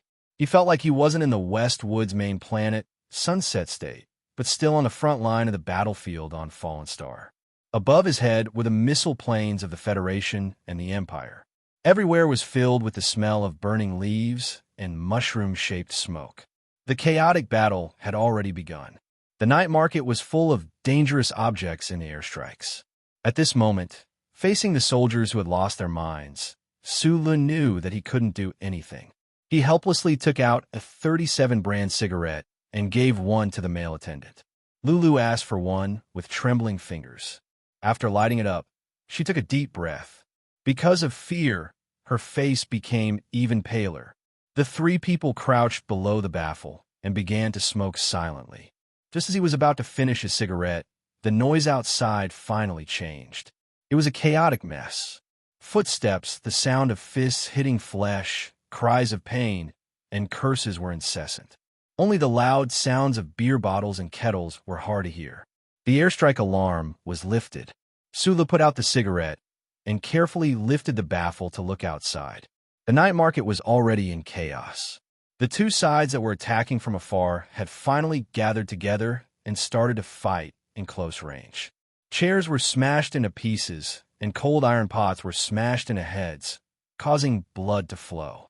Amidst the roars, the soldiers of the 2nd Military Region and the soldiers of the Green Dragon Mountain were entangled with each other in a fierce battle. Fortunately, the Federation's gun control was extremely strict. Even the frontline troops had to follow the rules and regulations of gun separation once they retreated to the main planet. Neither side carried a gun, so they could only vent their anger with their fists and feet. This fight looked tragic, but shouldn't cause any deaths. Sulu temporarily relaxed. However, the situation immediately changed again. The Chrysanthemum Night Market was located in the bustling area of Sunset State. All around it were troops resting and reorganizing. The news of this fight between the government army and Green Dragon Mountain spread extremely quickly.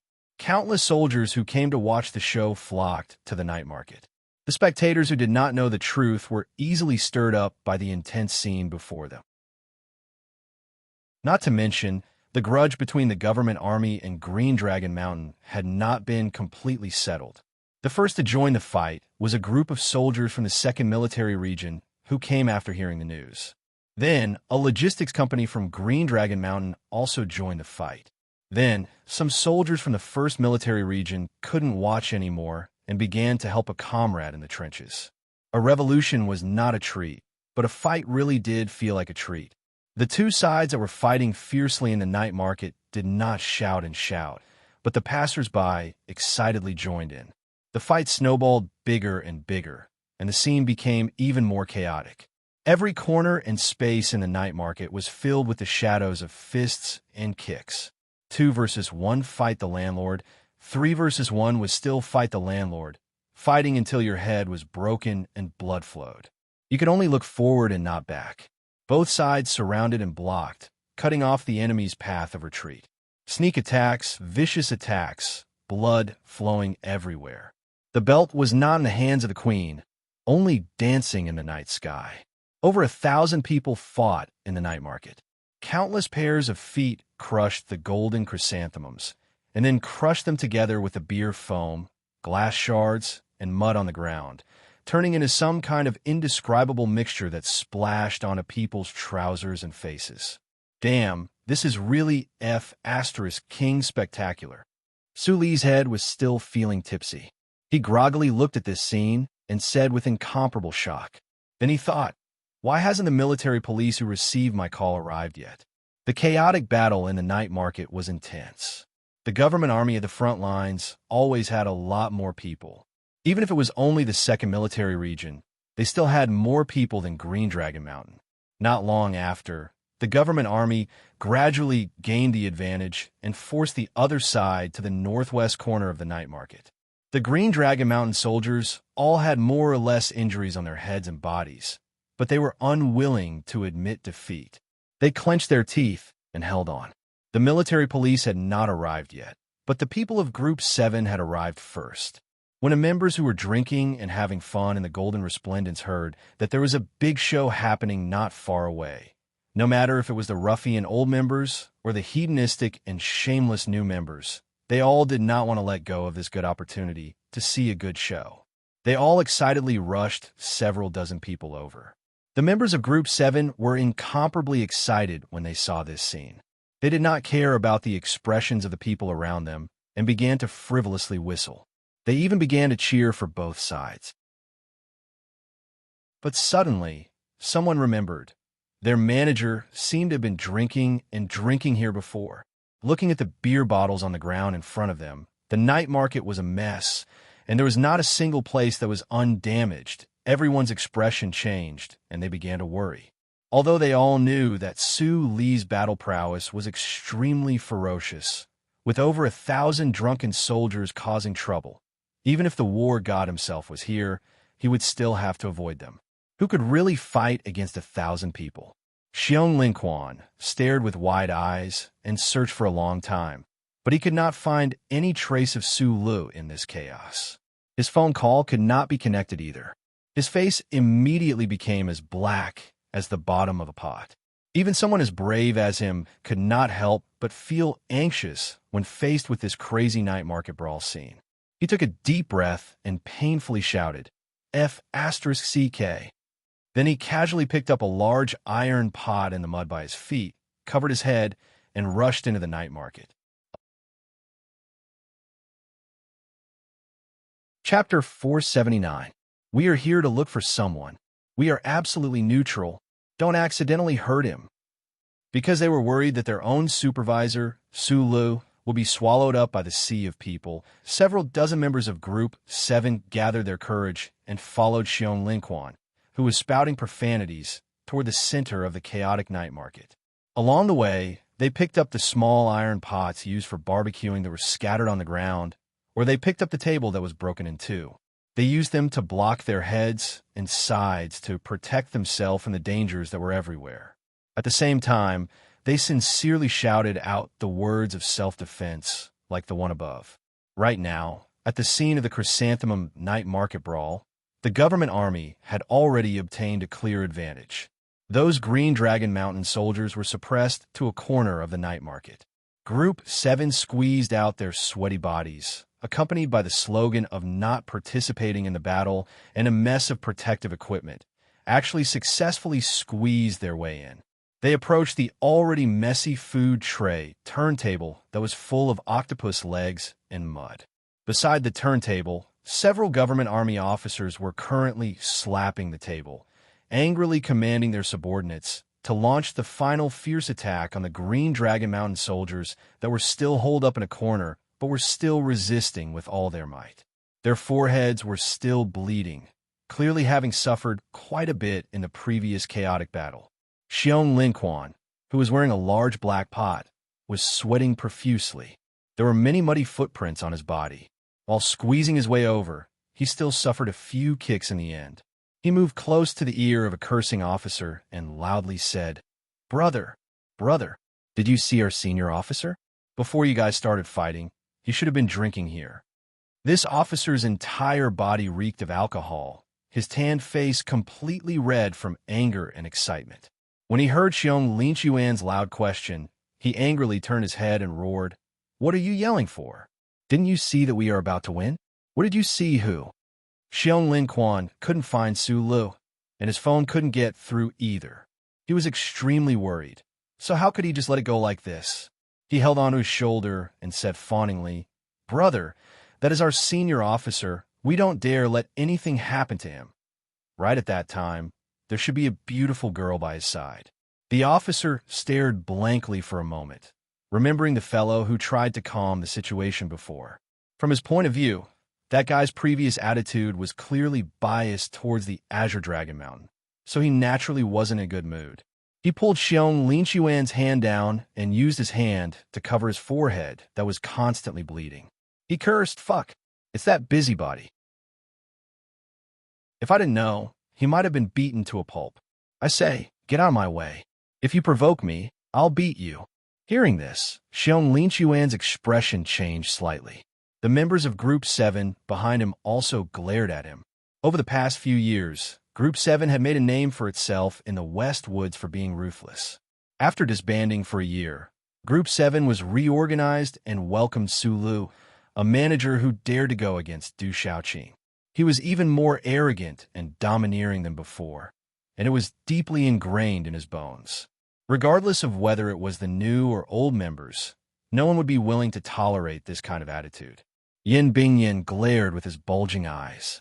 His arm, which was as thick as a tree trunk, stiffened as he raised his fist, which was as big as a bullet, and prepare to smash it. As the face of the 17th Division, he was extremely tall and sturdy. Now that he suddenly went berserk, his aura was extremely frightening. Unexpectedly, the moment he moved his fist, he was hugged by Xiong Linquan. Xiong Linquan was half a head shorter than him, but his strength was greater than his. "What?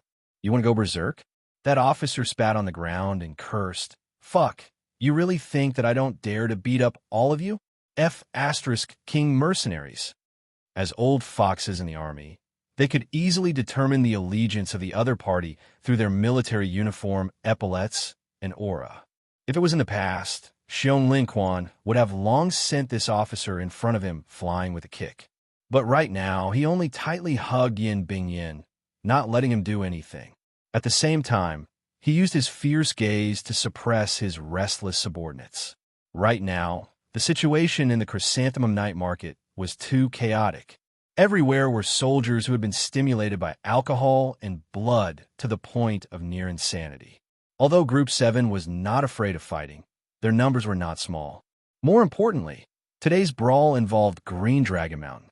As an old member of Group 7, at this moment, Xiong Linquan calmly thought that if he and the others also participated in this brawl, perhaps it would bring some political trouble to Sulu. Right now, they had a black pot on their heads, but that did not mean that they really wanted to be the scapegoat. The most intense area of the brawl had already moved to a corner of the night market. The soldiers of Green Dragon Mountain clenched their teeth, unwilling to disperse or admit defeat. Their desperate postures stimulated the atmosphere of the scene to the extreme. Everyone involved gradually lost their last bit of rationality. Their eyes were red from killing, and from time to time, there would be miserable groans. Sulu, who was squatting under the turntable, had already anxiously finished smoking 2 cigarettes. He watched the two sides of the brawl through the cracks. Some people began to pick up the sharp and broken beer bottles on the ground. He even saw that the weapons in the hands of some soldiers had traces of blood on them. He knew that the development of the situation had already spiraled out of control. He feared that before the military police arrived, someone would die. If an irresolvable and vicious conflict really did occur between the government army and Green Dragon Mountain, under the manipulation of certain people, it might affect the rare great reconciliation situation of the Federation. The ice-cold edge of the blade would be pointed at President Pabre and the high officials beside him. Moreover, it would definitely affect the military's victorious military operations against the Empire. Sulu understood the balance between politics and the interests of the Federation on a large scale. However, the direct reason why he made such a risky decision and rushed to quell the situation first was only the blood in the night market and the possibility of death at any time. Regardless of the difference in ideology and political philosophy, regardless of how much blood was shed in the 4 states surrounded by S2 in the Westwoods region, in a moment of war with the Empire, he believed that everyone's blood should flow on the front lines and should not dry up in the infighting and old grudges.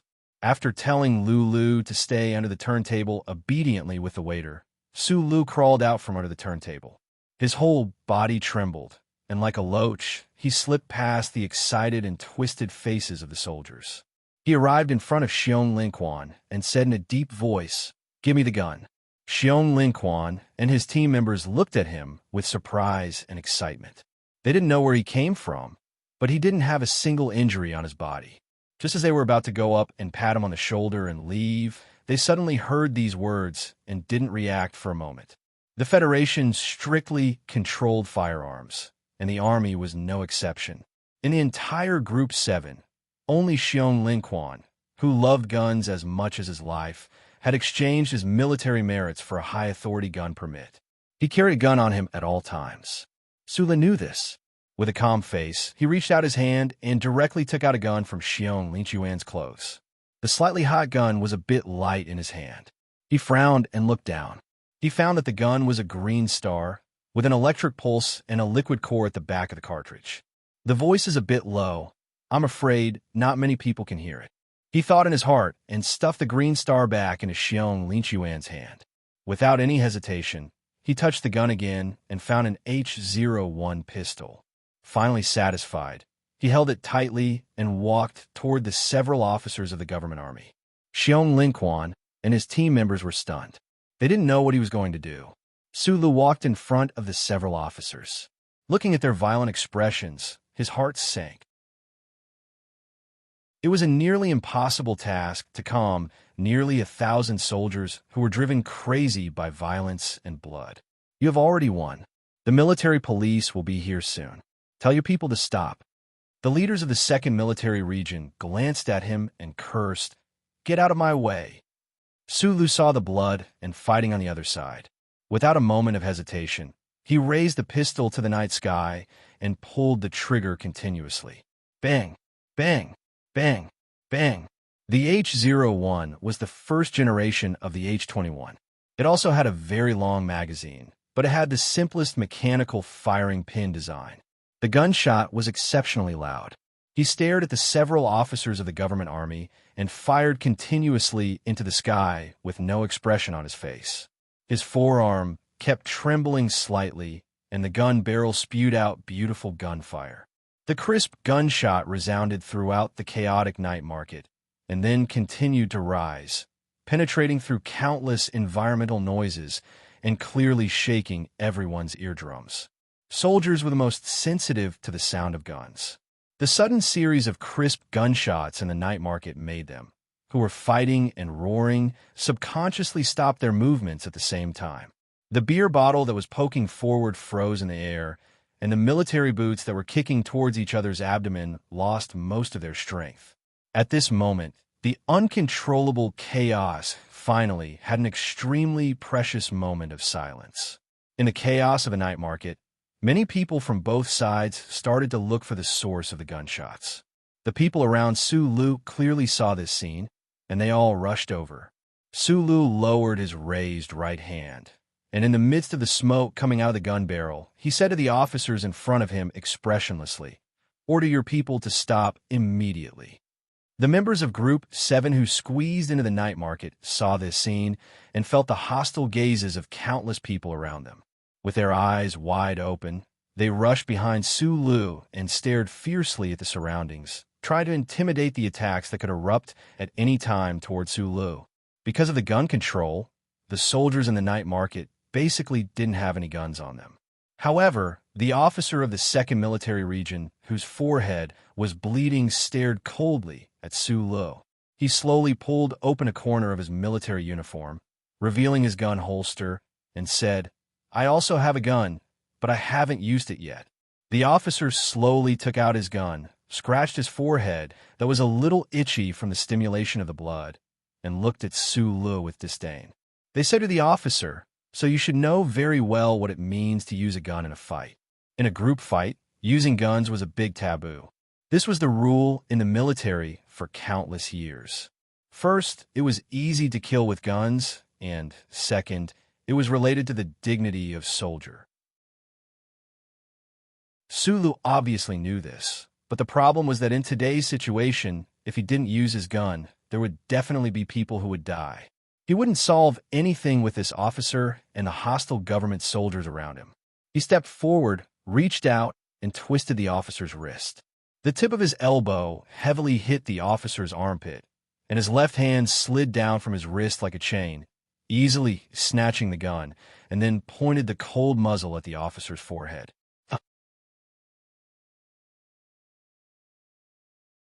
Chapter 480. There were cries of alarm all around. Not a single person in the night market was able to clearly see what Sulu did to actually disarm him so easily. As a soldier, to have his gun taken away by someone empty-handed was an unparalleled humiliation. Moreover, the person who had his gun taken away was their commanding officer. The soldiers' shock immediately turned into boundless anger as they once again pressed forward. The members of Group 7 surrounding Sulu immediately felt the pressure become unbearable. Their expressions began to tense up. That officer was struck in the armpit by Sulu. He painfully covered his mouth and coughed a few times. However, he immediately straightened his body. His expression was extremely ugly as he stared at Sulu. With a voice that chilled to the bottom of one's bones, he said, "If you have the fucking guts, then kill me." Saying this officer valiantly took a step forward. Using the space between his eyebrows, he fiercely jabbed the barrel of the gun in Su Li's hand. "Don't worry about these guys. Brothers, let's first beat those mountain bumpkins to the ground. Then we'll take care of these mercenaries who sell their lives for money." The valiant officer looked at Su Lu with ridicule in his eyes. He loudly cursed.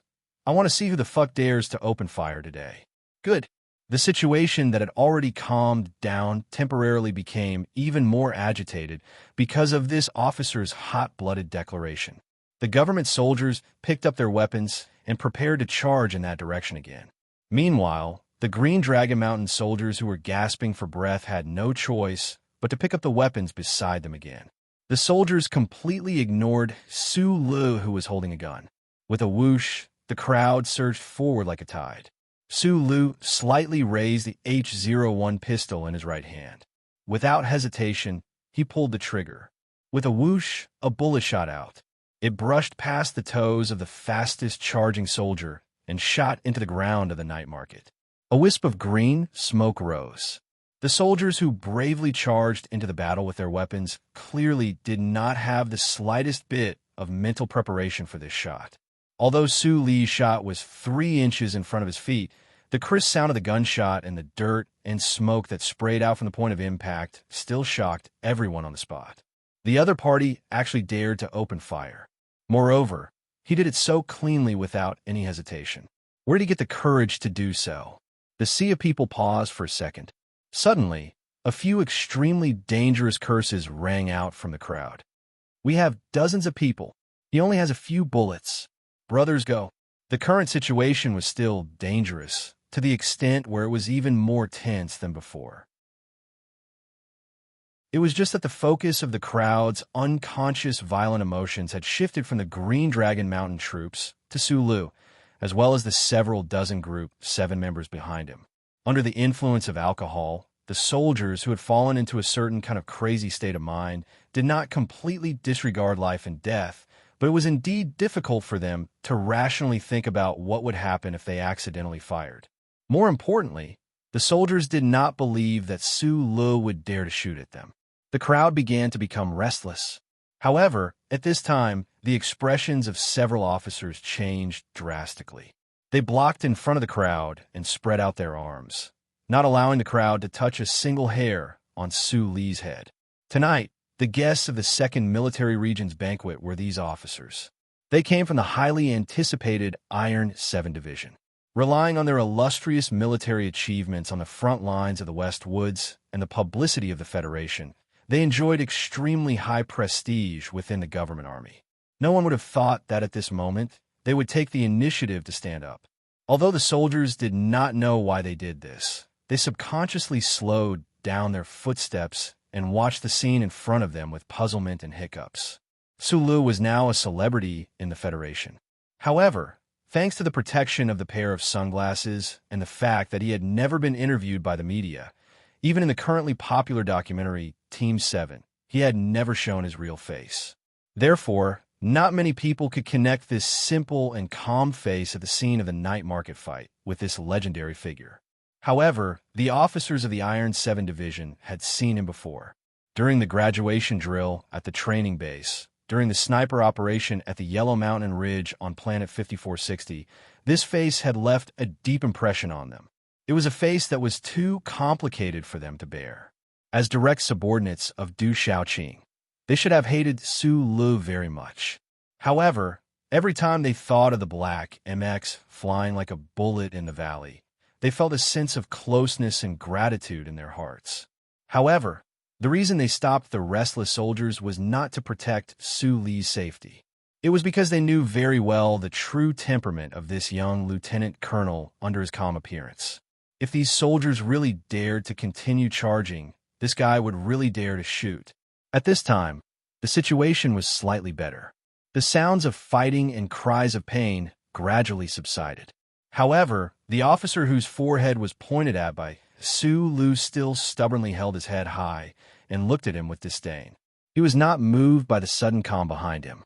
"It seems that you're the highest-ranking officer here." I want you to order them to stop immediately, back off, and wait for the military police to investigate. Sulu lowered the barrel of his gun slightly and said calmly, "My brother died in Green Dragon Mountain." The officer said coldly, "But I don't want to explain anything to you mercenaries. You only need to know that I am a major. I should be the one giving you orders, not the other way around. I am a lieutenant colonel." Sulu replied. The officer's expression changed slightly, but he still stubbornly refused to make any concessions. Suli's face became slightly pale. His eyes narrowed out of habit, a stream of cool radiance flitting past. The current situation was extremely delicate. If he took a step back, he might be able to open up the sea and open the sky, but the night market definitely wouldn't be peaceful. No one could guarantee that the restless soldiers would clean up the Green Dragon Mountain troops that were already swaying left and right. This wasn't the front lines, but it was close to the front lines. Sulu silently thought to himself. His two thumbs pulled open the spring buckle on his pistol. Taking half a step back, he turned his body and aimed at this officer.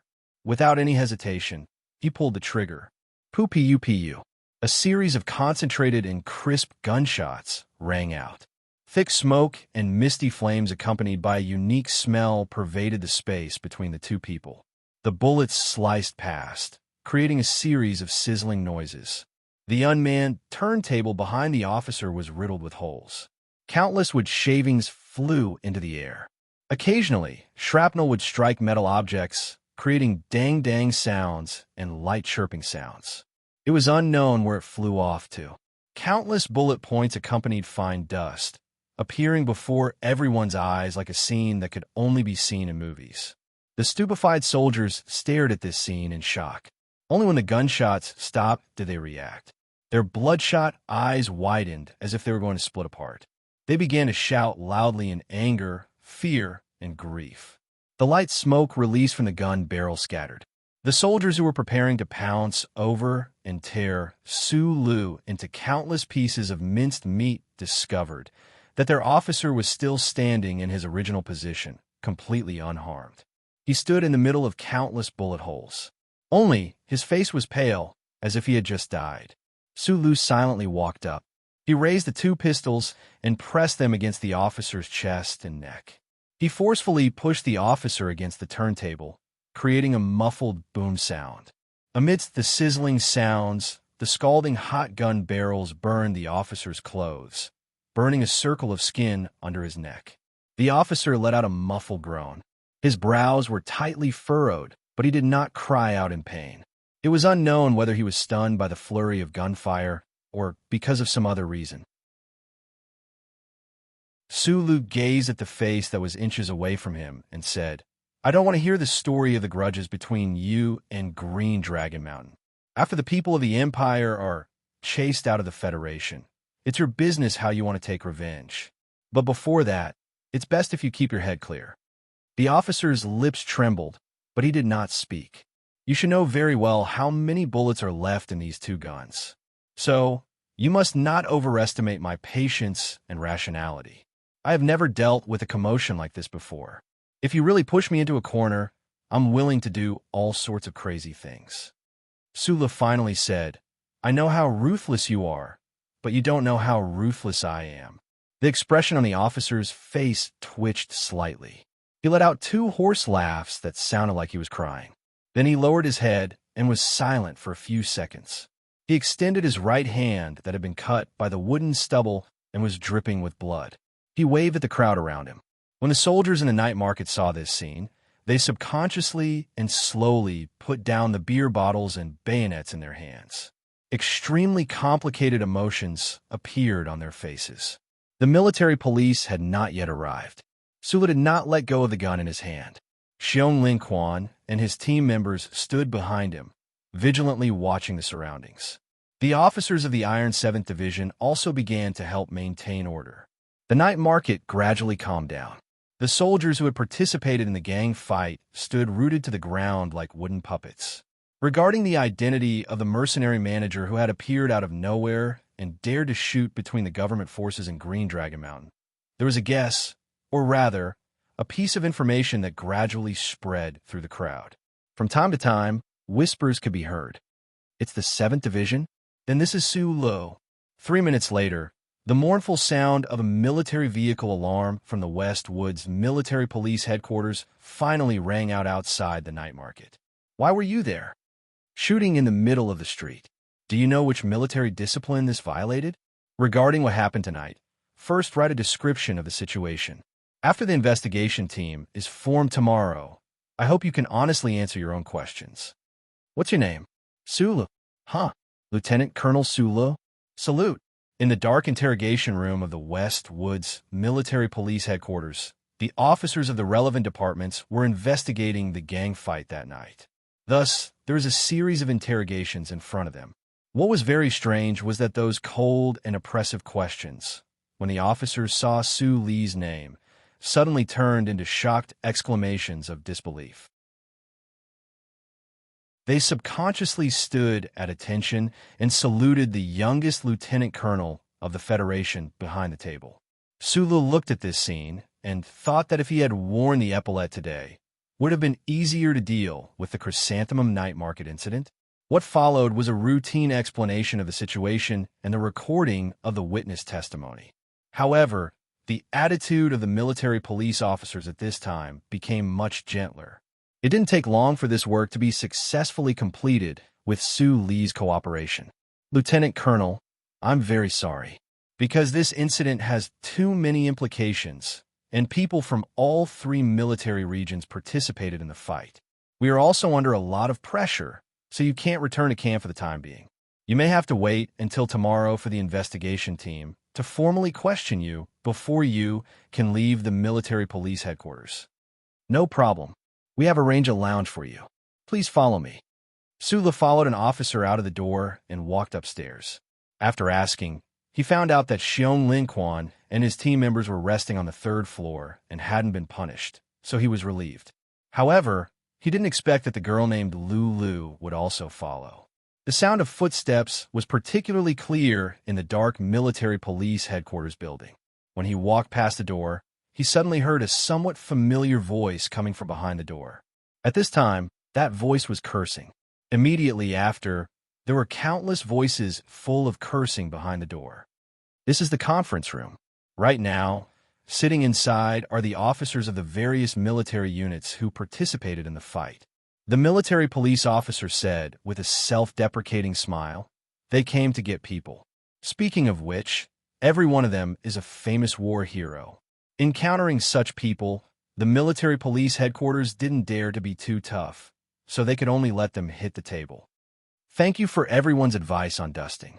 Haha, but it really did go well. But I have to admit, in the end, it was still my brother-in-law who did it. Speaking of which, looking at your worried reactions in the book review section, am I such a man who is not worthy of your trust? Tears streamed down my face. Chapter 481. No one died from a night market brawl, but many people from both sides were seriously injured and sent to the hospital. Since the matter was so big, the West Woods Military Police Headquarters naturally launched an investigation extremely quickly. However, in response to this, the officers from various troops who came to the military police headquarters to rescue people or create a ruckus also arrived extremely quickly. The chaotic battle in the Chrysanthemum Night Market could not be sorted out for now. Just how many troops were involved, but from the noise of the people in the meeting room, it must have involved a lot of people. Other than the soldiers from both sides who were lying in the hospital, the rest of the people were all locked up in the military police department and a few temporary detention centers not far away. The government troops and Green Dragon Mountain troops were all under separate custody. Sulu stood outside the meeting room and listened silently. He originally thought that something had happened to the people of Green Dragon Mountain on the front lines, and as the liaison officer, Shi Qinghai would come and deal with it. However, this somewhat familiar voice clearly did not belong to the hooligan young master. Who could it be? F***CK. I don't care so much. I only know that my people are still lying in the hospital right now. And there are still people locked up by you. When are you going to release them? You have to give me a definite answer. In the meeting room, an officer around 30 years old had a ruthless expression. He stared at the military police headquarters reception officer and slammed the hardwood long table with a bang. Accept my ass. Which night in Sunset State doesn't have dozens of fights? Does your military police headquarters have to send dozens of military vehicles to rescue people every time? Another officer sat by his side and stared at the military police headquarters officer with full anger. He took off his smelly military boots and slammed the table with force. He loudly said, "Didn't we just beat up a few monkeys in a mountain? Is there a need to make it like this?" "Exactly," the officer from before said with a gloomy face. "What political influence do you care about?" "I don't care. I just want to take my people back. The day after tomorrow, our regiment is going to go to 3320, but you King locked up my electrical control officer. How do you want me to fight? Be blind? If we lose and people die, who's going to take responsibility? Do you have the right to take responsibility?" The third officer calmly continued to exert pressure on the military police headquarters. "This is a problem between the 2nd Military Region and Green Dragon Mountain to begin with. What does it have to do with our Hui Ming fleet? The 4 military officers who were caught by you were just on a normal vacation. They left Changfeng Base and saw the bustling night market. Therefore, they were caught by you. Is there any justice in this? If you don't let them go, the warships won't be able to move. How will the Federation send soldiers to the front lines?" Hearing this, the officer who scolded the most fiercely at the beginning frowned and glared angrily. His name was Lei, the commander of the 11th Automated Corps of the 2nd Military Region. He held the rank of lieutenant colonel and was the highest among the dozen or so officers present. However, the main force of the night market brawl was his subordinates. Now, more than 200 of them were detained by the West Woods Military Police Headquarters. He had no choice but to come and rescue them. He was already embarrassed and angry. Now that he heard these words, he could not help but feel even more annoyed. He remembered that when he was in class back then, Mizuru was such a sinister and shameless rabbit. The chief of the West Woods Military Police Headquarters, who was in charge of receiving the officers, had a very bad expression. He looked at the major of the Federal Fleet and thought, if your subordinates were really just watching, why would they be bruised and covered in blood? Although he thought so, the chief did not dare to ridicule the officers in the conference room, especially the ones who made the most trouble.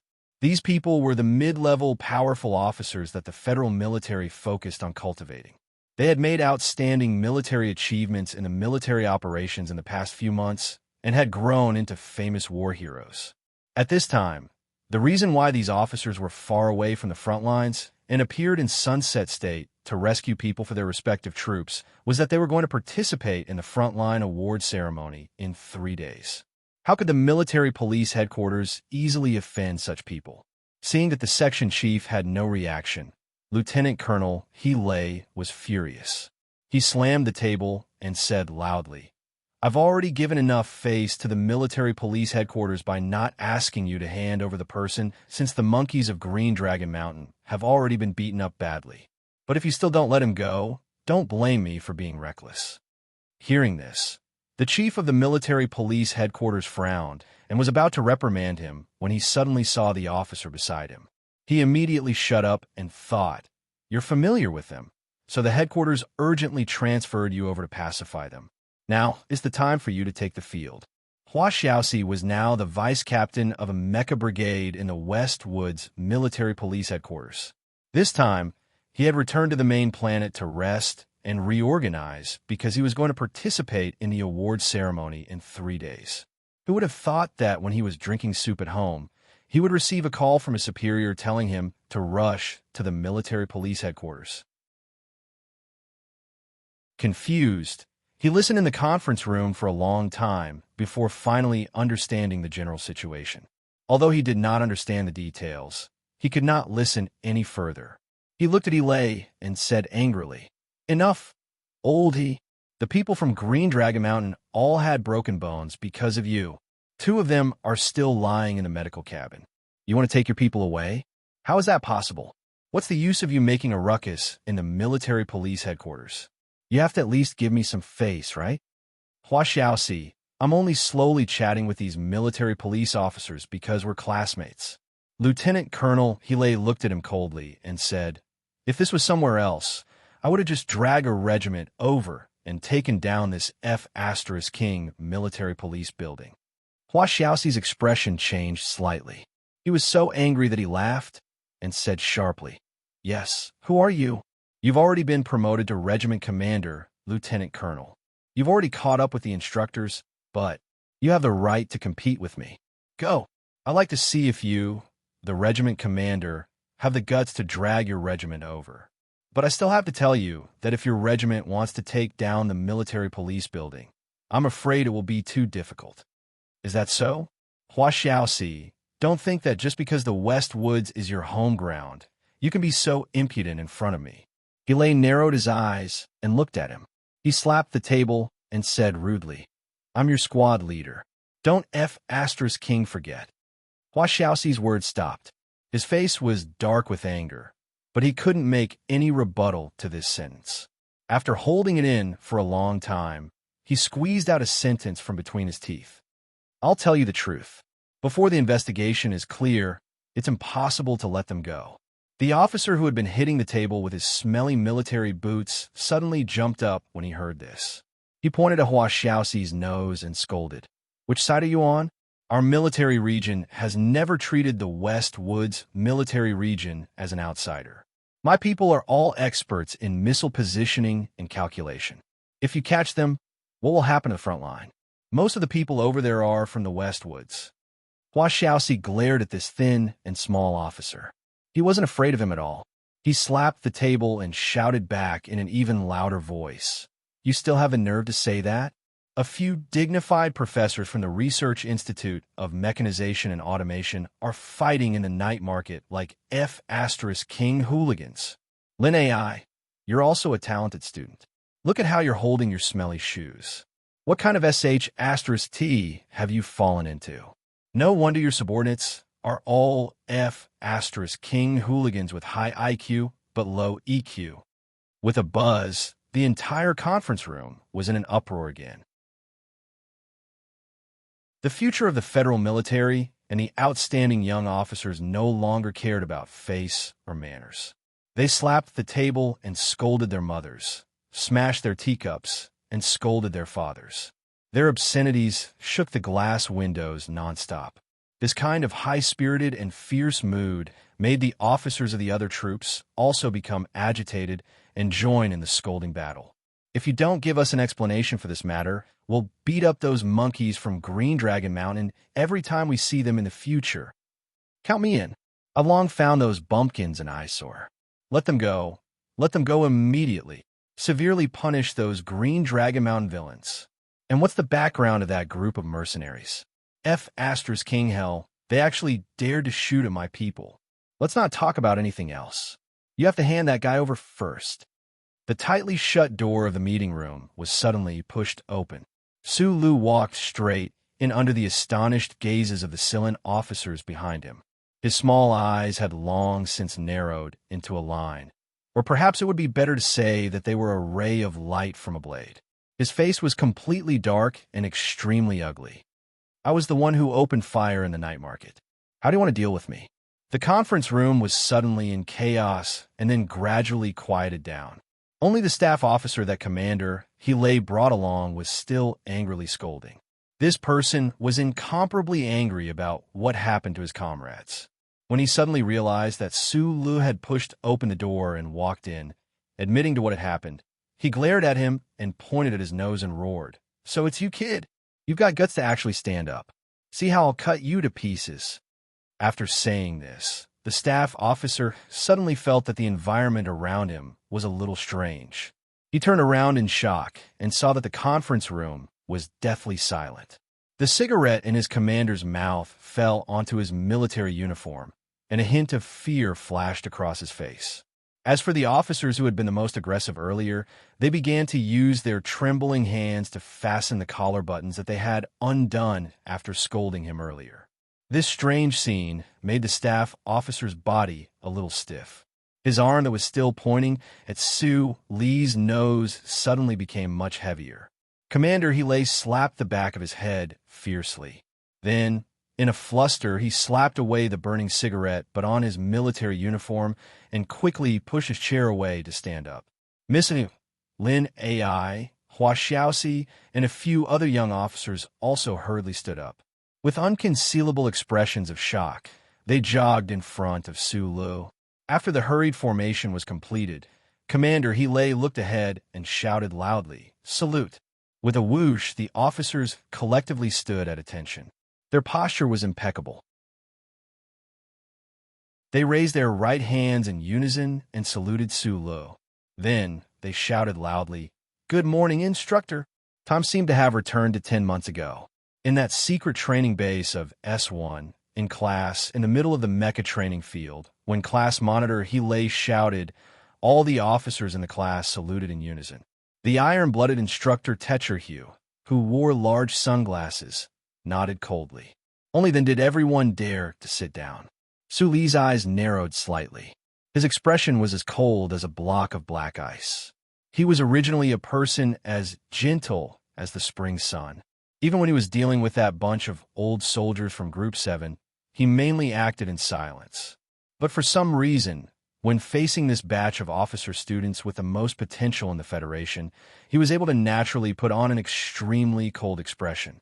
Perhaps it was because he was used to being their instructor and subconsciously wanted to maintain some sort of dignity as a teacher. The other officers in the meeting room who didn't know the inside story were all stunned. They didn't understand what had happened, but they could clearly feel the respect that He and the others had for this young officer from the bottom of their hearts, and even fear. Su Lu didn't nod, so He, Hua Xiaoxi, and the others didn't dare to disperse. They stood at attention and looked straight ahead. However, beads of sweat were dripping down their foreheads.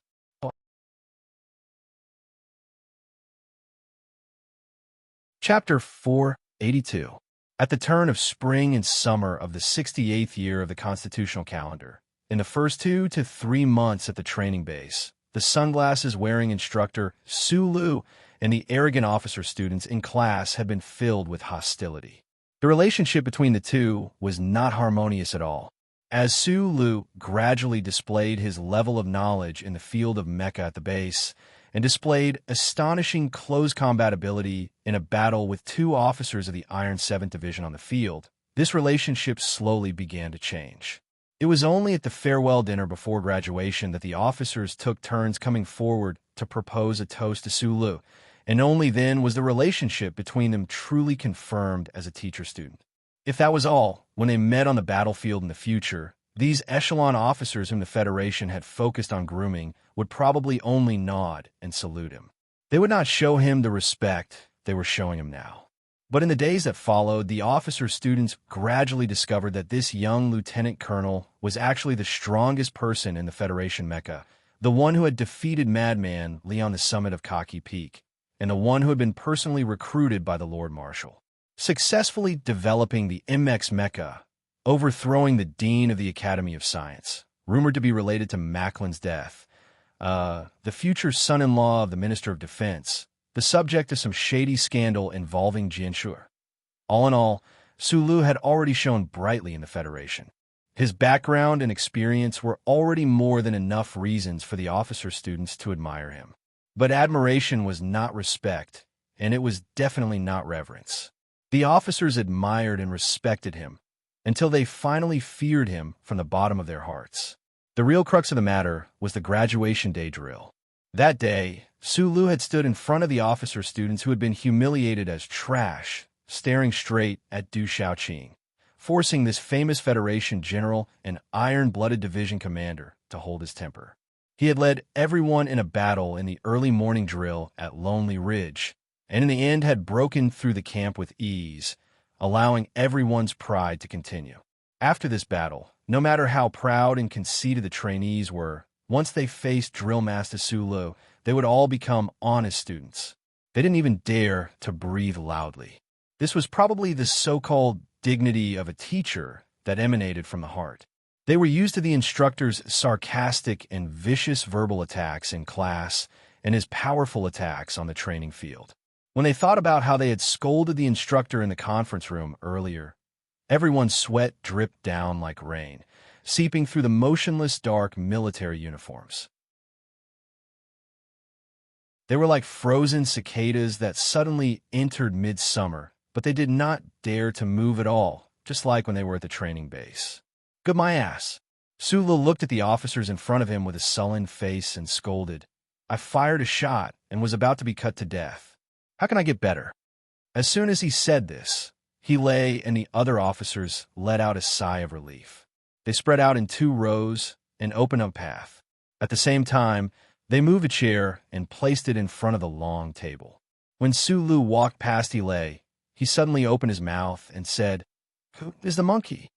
Ilay stood ramrod straight and did not dare to make a sound. Although he was now a lieutenant colonel and his military rank was equal to Su Li's and his authority was far above Su Li's, when the instructor was scolding him, how could he dare to refute? Sulu paused in front of Lin AI again and asked seriously, "Who is the bumpkin?" Lin AI looked down with an extremely serious and solemn expression. It was as if the obscenities from before had definitely not come from the mouth of a senior technical officer like him. Mizuru puffed out his chest and nervously waited for the instructor to question him. Unexpectedly, Sulu walked right past him and sat down. He couldn't help but exhale softly with some lingering fear. Behind the 3 of them, Hua Xiaoxi, who had not participated in this matter, smiled slightly. She looked like she didn't care at all, but in reality, she was rejoicing in their misfortune. After everyone sat down, the atmosphere in the conference room became a little strange.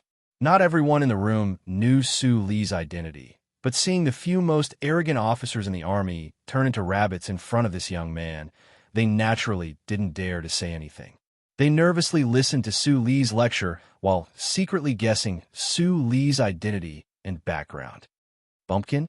Monkey? That's the special forces, your comrades, Su Lu said. How many people did Green Dragon Mountain send to lay the net on the 3 fallen stars? How many of their people died? They're also fighting and sacrificing for the Federation. Are they only worthy of you using such descriptions to humiliate them behind their backs?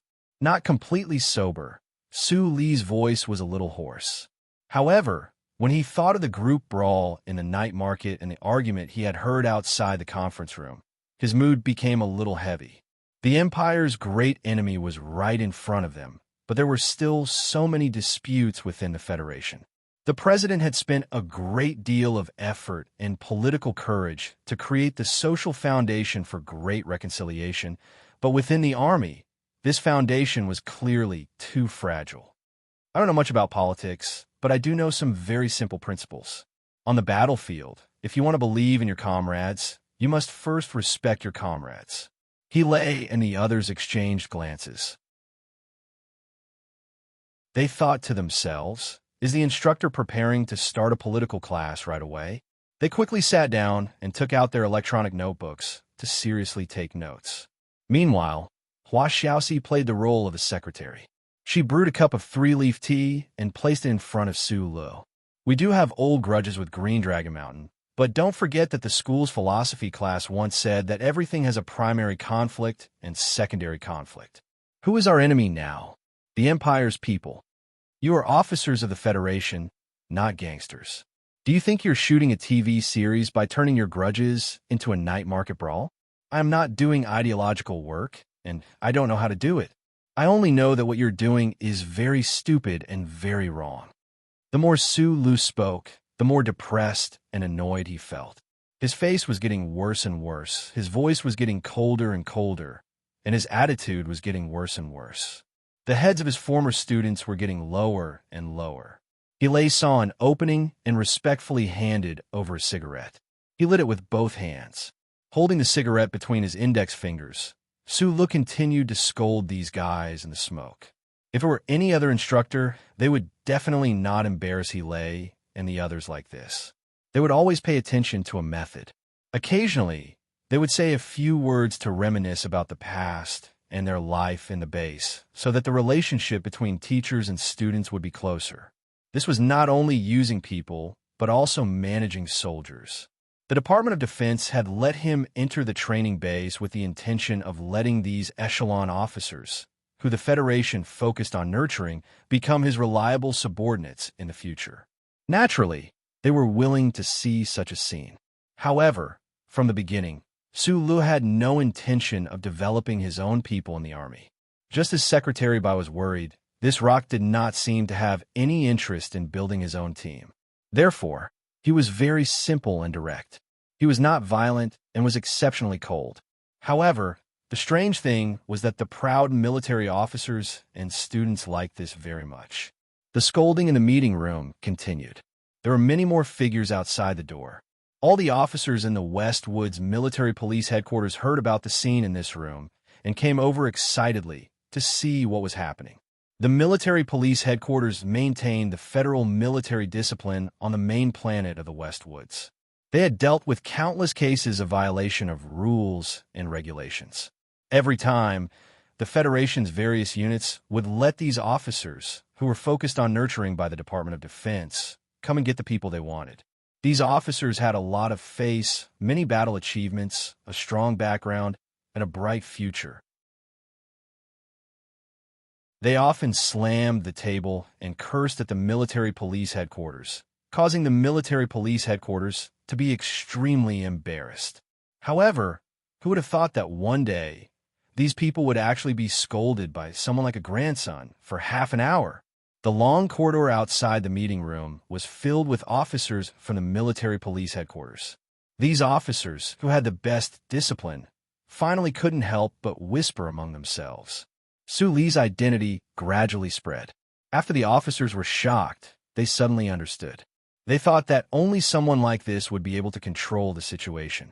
However, in their opinion, Lieutenant Colonel Su Lu should be at least a regiment commander now. He might even be able to enter the headquarters of a large military region. He should at least be leading a special mecha team. Why was he still hanging around in the nutshell mercenaries? The reunion between the instructor and the students wasn't very happy. After a round of scolding, Lei and the other most arrogant fellows all gave up on the idea of getting people out of the military police headquarters. The other officers could only leave gloomily and report to their superiors. The gang fight at the Chrysanthemum Night Market still had to wait for the official investigation by the disciplinary department tomorrow. The military police headquarters finally regained its peace. However, since they were reunited, they couldn't just break up like this. When they went to the battlefield in the future, they didn't know if they would still be alive to see each other again. Su Lu went to the resting room to pick up Miss Lulu. Then he brought these officers and a portion of the members of Team 7 back to the majestic nightclub in a grandiose manner. The activities in the nightclub naturally turned into a drinking competition between men. The officers and students in the meeting room were like little chicks. They held 5 liters of beer bottles as if they were electromagnetic grenades and attacked instructor Su Lu wave after wave. Seeing that Su Lu was no match for them, Bai Yulan flipped the hair in front of her forehead and went up with the bottle. Dozens of members of Team 7 also launched a counterattack without holding back.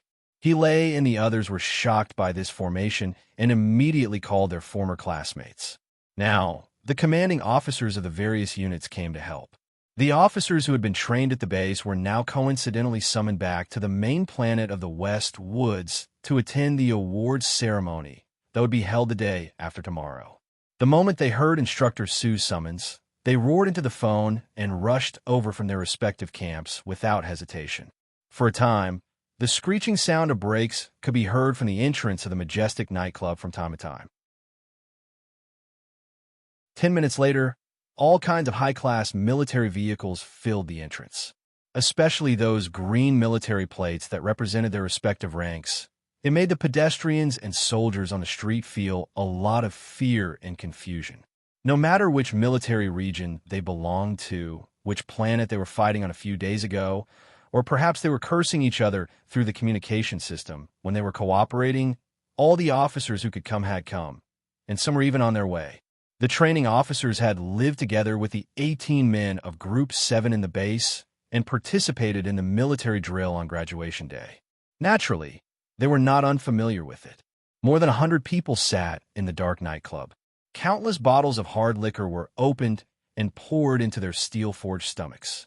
They forcibly poured out the aura of the battlefield and the loud and clear military songs that were rough and hoarse but had a unique flavor.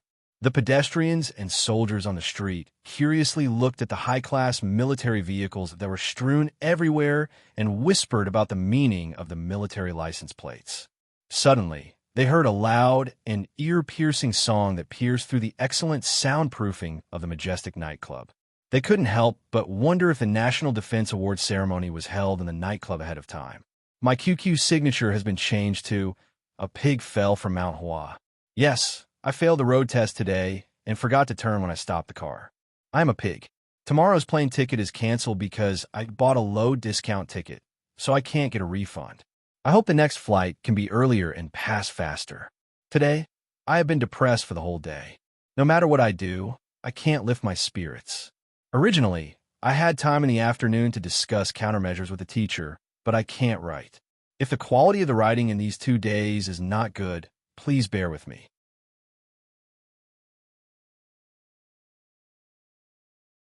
Chapter 483. They were all men who had come from the battlefield and had seen too many deaths, but none of them could really take life and death lightly. Instead, they valued rare encounters. After all, they did not know when they would meet again and how many people there would be left. Because of this mood, the soldiers in the nightclub drank, sang, and cursed without restraint. In the midst of this bustle, the last few officer cadets finally arrived at the gathering. The last to arrive was Zhou. All the officers sitting around stood up one after another and greeted the graduation day drill commander with a smile. Then, they noticed that there was a Silan officer following behind him. The two of them looked somewhat similar. Su Lu stood up and opened his arms to hug Zhou. Beside him, Bai Yulan also smiled. They had worked together for a long time in the engineering department of the port city and could be considered true old friends. Zhou Jin, my brother. He's now working at the West Woods Command headquarters. Zhou Yu's gentle and amiable face was still calm under the faint purple light. He introduced Zhou Jin loudly to the people around him and then brought Zhou Jin in front of Su Lu. Su Lu raised his eyebrows slightly. Looking at this officer, named Zhou Jin, he thought of the journey when he escaped from Eastwood many years ago. After a moment of silence, he extended his hand and said with a smile, "Hello, we meet again." Zhou Jin looked at this plain face and shook his head in surprise. "I've heard Zhou Yu mention you a few times. In the past 6 months, I've often heard the name Su Lu on TV. I always thought it was a little strange, but I didn't expect it to really be you. The retired soldier on the ancient bell has now become a Federation hero. A few years ago, when Su Lu escaped from Eastwood, he had a conflict with the students of the West Woods Military Academy because he took in Little Watermelon.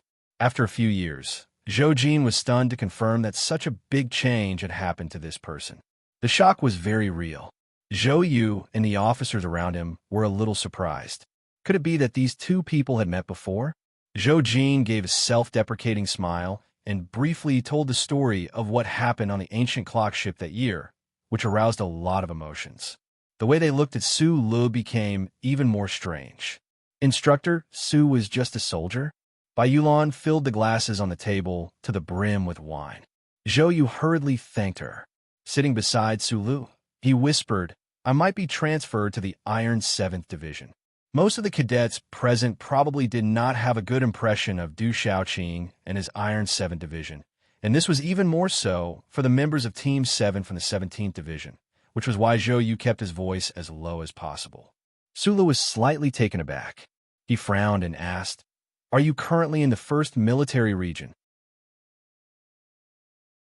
"Yes," Zhou Yu replied, "but you're a student from the West Woods Academy. How could Commander Zhong agree to let the Iron 7th Division poach you?" Su Lu rubbed his forehead. An outstanding talent like Zhou Yu was definitely a target that every division would want to win over. During the graduation drill last year, Du Xiaoqing had personally tested Zhou Yu's tactical deduction ability. On the surface, it looked like he was suppressing the cadets' arrogance, but wasn't it also a form of appreciation for talent? It was understandable that the Iron 7th Division wanted to poach Zhou Yu, but he did not understand why the West Woods Academy would agree. Zhou Yu raised his wine glass. There was a hint of heaviness in his calm expression. He said in a low voice, "The National Defense Department gave the order directly. The pressure is too great." Su Lu raised his wine glass and clinked it with Zhou Yu's. He downed the wine in one gulp and licked his tingling lips. He shook his head and smiled. "I think it's better not to worry about the back of the mountain. The Iron 7th Division does have a better future." Zhou Yu saw that his words had pointed out the crux of the matter. He could not help but lower his head and laugh self-deprecatingly. He tilted his neck back and emptied the wine in his glass. He exhaled and muttered, "I can't help it." Su Lu and Zhou Yu had been in contact by email, so they did not need to talk too much. Besides, the officers who came to drink with them from time to time did not give them much opportunity to talk. After countless rounds of drinking, the pretty girls in the nightclub had no chance to show their charm. The soldiers who came to gather drank and talked about their experiences on the front lines with red eyes. They talked about how red the blood of their comrades was at a certain cliff, how the Empire's bastards' fortifications were defeated in a certain mountain forest, and how cold their comrades' bodies were at a certain riverbank.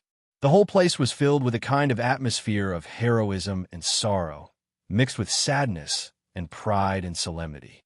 This place was only suitable for drinking, singing, and fighting. It was not suitable for women. The officers drank to their heart's content.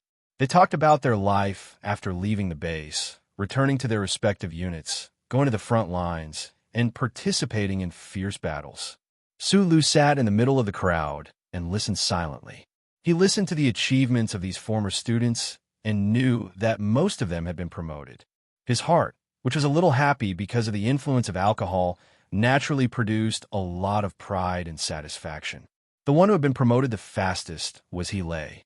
He was a 30-something-year-old lieutenant colonel who could only laugh foolishly because he drank too much.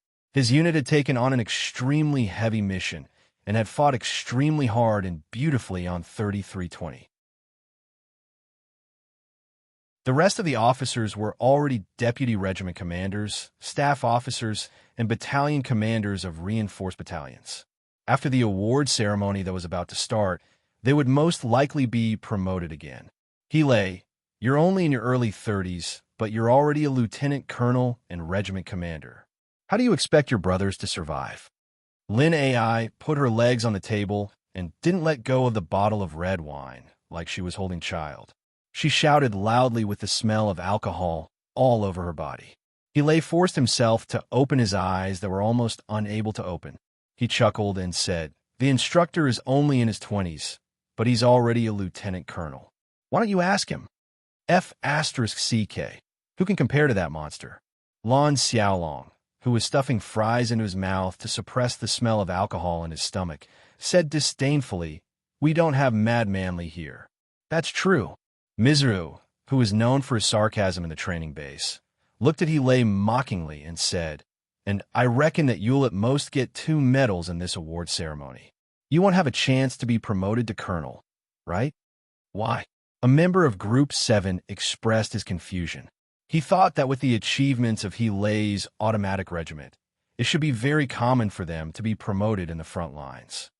"It's very simple," Zhou Yu interrupted with a smile. "Because our instructor is only a lieutenant colonel.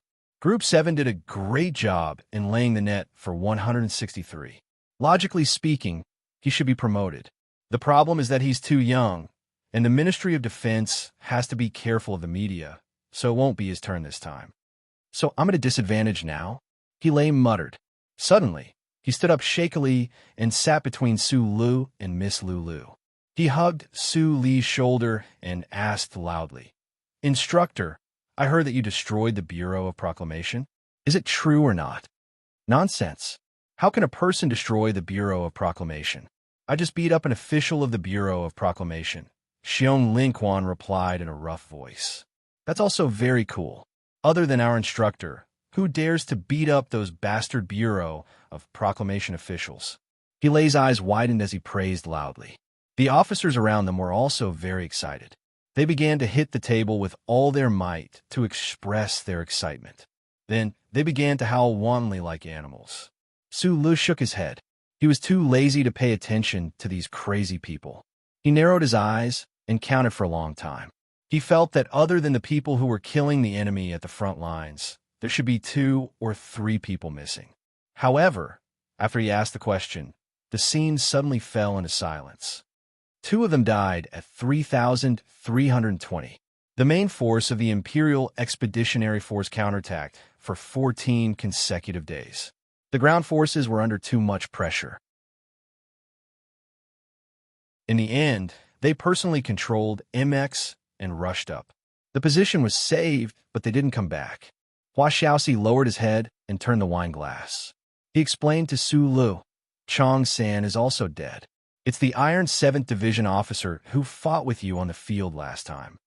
Zhou Yu said softly, I heard that after he recovered from his injuries, he took a transport ship from S1 to the front lines. The moment he was assigned to the Iron 7th Division, the operation on 5460 began. I think it was during the first sniping battle at Yellow Mountain Ridge. He was hit by a boulder that collapsed from the Empire's Mecca and was buried directly in the mountain. His body wasn't even dug up. Sula narrowed his eyes and was silent for a long time. He thought about how he controlled the black MX and flew like a bullet on the gentle slope. That proud and tenacious officer had already died silently. Perhaps the place where he died was not far from where he was at that time. He raised a full wine glass and slowly drank it all. Then he rubbed his nose and said, Bring another 100 bottles of good wine. All the officers were silent. They raised their glasses at the same time and drank the wine in their glasses in one gulp. The nightclub was a mess, but it was lively. The new members of Iron 7th Division sat in the outer circle and drank with the girls in their arms. They looked over at the other side from time to time with a hint of envy in their eyes.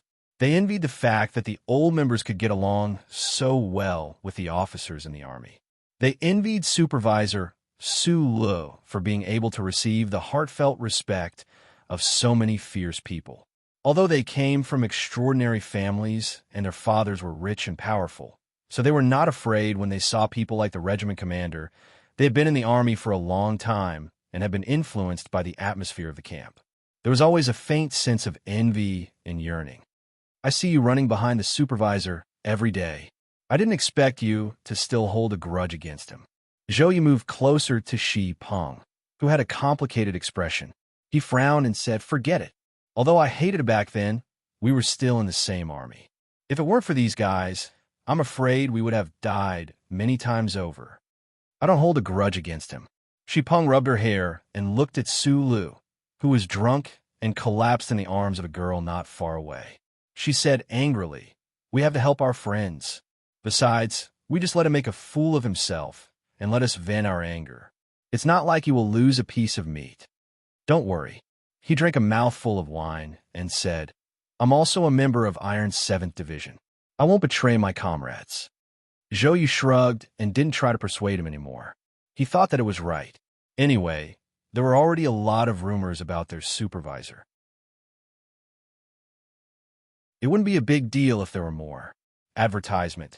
Chidian recently released a game called Twilight of the Gods 2, Road to Heaven. It's quite fun. It's not those stupid web games. It's very IQ and operation. A friend who played said it was not bad. It's just that he entered too late and couldn't catch up.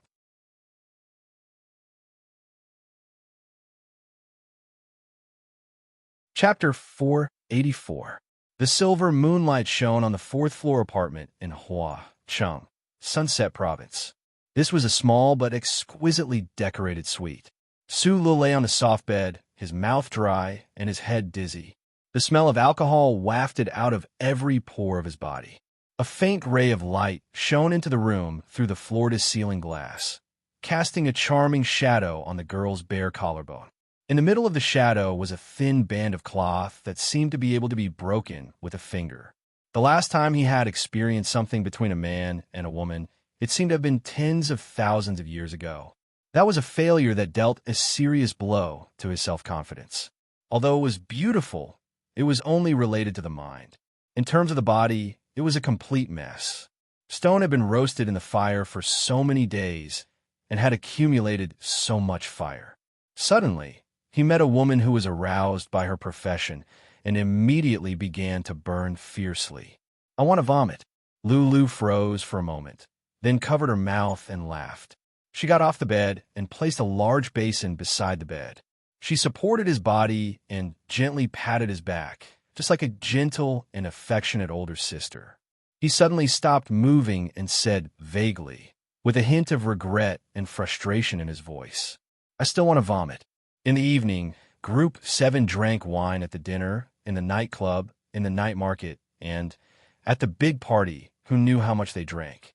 The golden resplendence dimmed all the lights in the surrounding area to satisfy the officer's request of using alcohol to suppress or arouse certain emotions.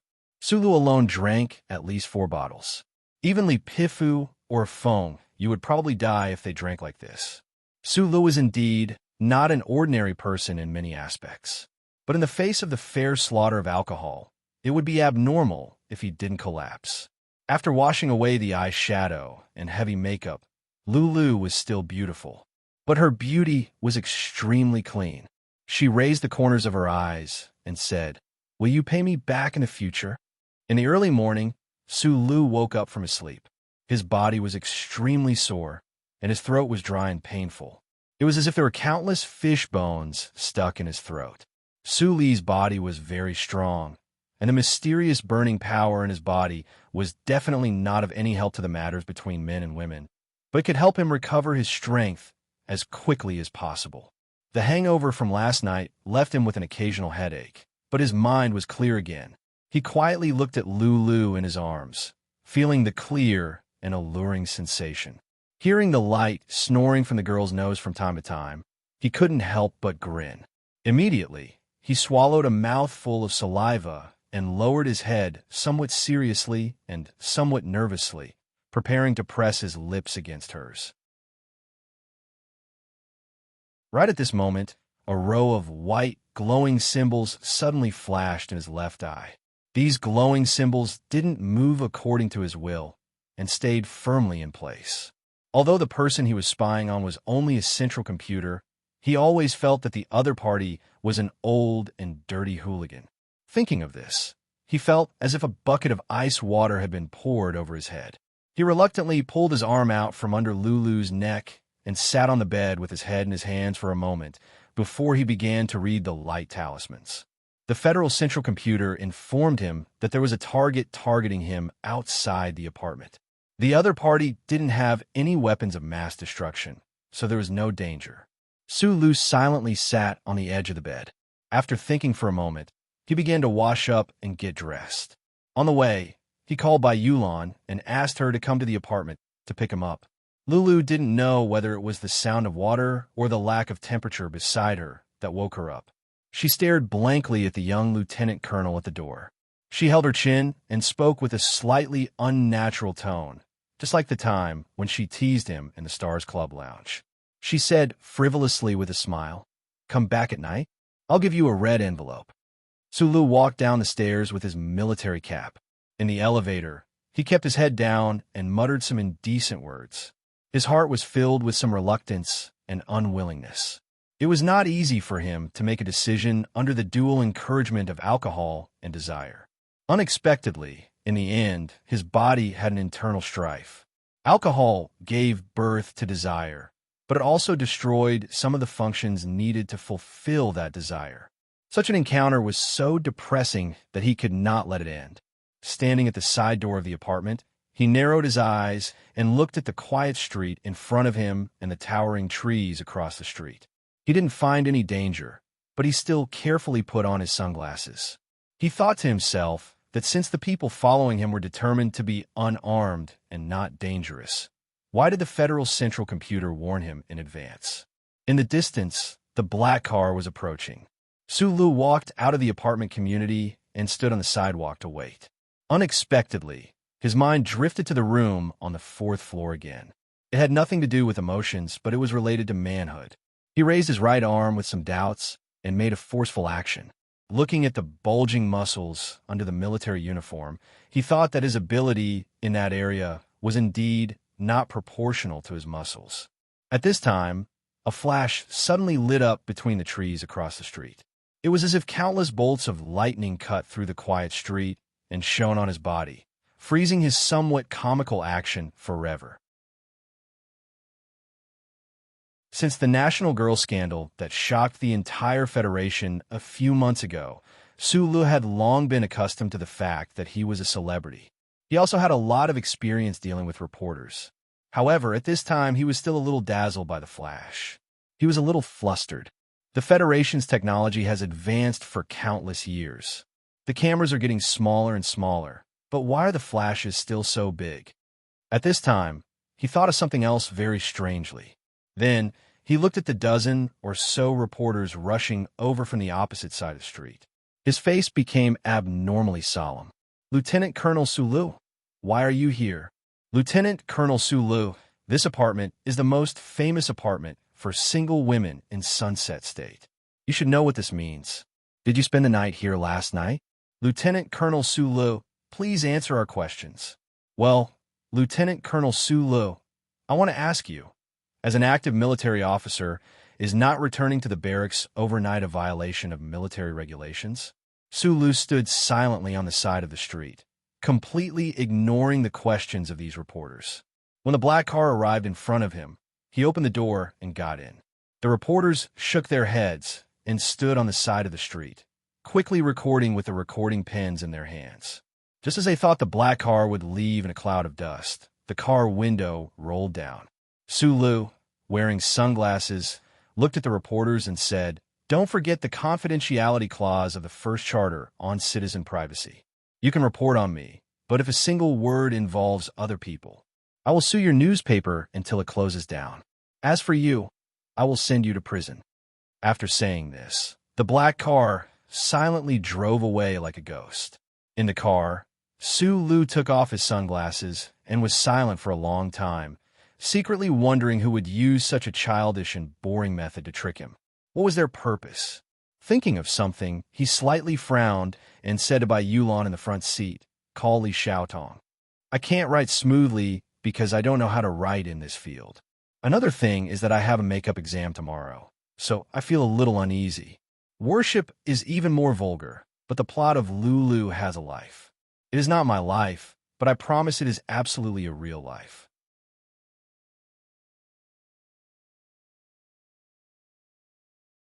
Chapter 485. The black car quietly slid into the barracks, and a heavy door was closed behind it. Lan Xiaolong and a few other officers, who heard the sound of the wind, came over and walked into the office. Because of the hangover, their faces were full of tiredness, and their eyes were bloodshot. After they understood what happened outside the woman's apartment, their faces became serious and ugly. Not long after, Su Li's military phone beeped, and Li Xiaotong sent an email. He read it carefully, and then leaned against the chair and closed his eyes to think seriously for a long time. However, he still couldn't understand this matter. The most promising young lieutenant colonel in the Federation was photographed by a news reporter violating military discipline by not returning home at night and visiting prostitutes at a time when the war was fierce. Such a scandal was published during a time when the war was fierce, and it was really shocking. And the person involved was Su Lu. This matter was not only shocking, but there was probably a deeper purpose. After Li Xiaodong received their call, he found some information in the shortest amount of time. The major media stationed in the West Woods could be so sensitive and had the guts to secretly follow Su Lu. It was indeed related to the giant Sanlin United Bank. This seventh young master had always firmly and coldly placed trusted aides around his big brother, which was why he could find some information so quickly. However, he still couldn't find out where the media got the information from. Why did Li Xiaozhu do this? Sulu opened his eyes and thought in confusion. Did he want to turn himself into a rotten egg because he still didn't give up on a marriage with the Lees of Philadelphia? Did Li Xiaozhu still put his heart on the nation's girls? However, because of Jianshi, Zhou Yu, and Zhang Xiaoming, in the eyes of many people in the upper and lower levels of the Federation, he had long been a silent flower stone. What good would it do him to ruin his reputation? More importantly, ever since the presidential election, Li Xiaozhu had been low-key and steady. With his temperament and ability, it was impossible for him to use such inferior and childish arrangements. His eyes narrowed as he thought of the two expert assassins who had been smuggled into the West Woods from Bermuda. Although the Federation Investigation Bureau had never been able to determine who the mastermind was, he could basically confirm that the person who wanted to kill him was definitely related to the young masters of the aristocratic families and the politicians of the capital ring. Li Xiaoju's actions might be to cover up something or to find a reason to stay out of it when the matter failed in the future. We've never been the kind of people who like to stir up trouble. The key is that there are always people who like to smear bullshit on our faces. Lan Xiaolong said in a deep voice. Outside the window, the members of Group 7 who had just woken up were sunbathing in groups of 2s and 3s. Under the big tree, Shi Peng kept smoking with her head lowered. Su Lu suddenly thought of the girl in the apartment building. He narrowed his eyes and said directly to Bai Yulan, "I'll call that girl later and see what she thinks. If she's willing, you can help me send her away. Also, you can call Li Xiaodong and ask him to help settle down in the capital ring." Bai Yulan nodded slightly. Group 7 had been doing private work in the dark all these years. It was not difficult to secretly send a person out of the West Woods. Other than the Bureau of Proclamation, no other department or organization would be able to find a trace. Next, Su Lu and the others discussed a lot of countermeasures to prepare for the upcoming news flood. They had just returned from the battlefield, and now they had to fight again. However, this time, the target of the battle had changed to the ubiquitous public opinion. Everyone felt very unhappy. The nightclub incident can be widely publicized. This can help to establish a positive image of you. Instructor Su's countless students are war heroes. This will make you feel very cool. Lan Xiaolong held the electronic pen in his mouth and said with a frown, "The key is last night. You have to give an answer. Do you admit it or not?" "Admit my ass. Nothing happened. Why should I admit it?" Su Li's expression was dark as he slammed the table and roared. The room was silent. Xiong Linquan and the others looked at each other, then lowered their heads and resisted the urge to laugh wildly. They thought that their boss was really shameless. He could even lie so confidently. Su Lu shook his head helplessly, picked up the phone, and walked out of the door. He began to ask for help from a certain lady in the capital ring. The next day, all the television media in the Federation remained silent, but all the print media and electronic media were in an uproar. Most of the pages of these media were still reporting the battle at the front line. On the 3 fallen planets, the Federation government army was marching toward victory step by step. 2 days after the general attack of the victorious military operation, they had entered the gentle slope period as planned. But on the 3rd page of their media, there was suddenly a scandal about a young lieutenant colonel. Because the first charter of the Federation strictly protected the privacy of citizens, there was not a single picture of the apartment in the media, and there was not a single sentence that involved the girl in the majestic nightclub. Although the title of the news was particularly sensational, the words strictly avoided the word prostitute and only described it with ambiguous words and vivid reasoning, hooking the reader's emotions step by step into some kind of trench. The sex industry in the Federation had never been officially legal, but there hadn't been a case that confirmed it was illegal for more than 300 years. The strict military discipline of the Federation naturally prohibited the purchase of sex, but what were the sanatoriums and high-end clubs all over the streets of the Sunset State for? Everyone, from President Pabre to the peddlers selling newspapers, knew very well. It just so happened that the young lieutenant colonel was called Su Lu. He was the object of a scandal of the national girl, Jian Shui'er. It was rumored that he had an affair with the daughter of the Minister of National Defense. It was also said that he admitted that he and Zhang Xiaoming of Green Dragon Mountain were old lovers. Therefore, this scandal or news had enough explosive power to make the people of the Federation relish, angry, and depressed. Almost everyone in the military camp of the Sunset State had a newspaper in their hands, including the members of Group 7. They wantonly laughed at Su Li's carelessness, but they didn't take the matter too seriously and didn't know the trouble it could bring. As soon as the news report came out, Su Lu received a top-secret email from the Ministry of National Defense. He opened the email and found that it was written by the bespectacled, scholarly minister himself. His heart thumped, and he insisted on reading the words that contained displeasure. He sighed silently in his heart and didn't reply immediately. A young man, without a girlfriend, now seemed to be responsible for the reputation of many girls. What was going on? Sulu sat behind the table and thought for a long time in silence. He realized that he had brought all of this upon himself.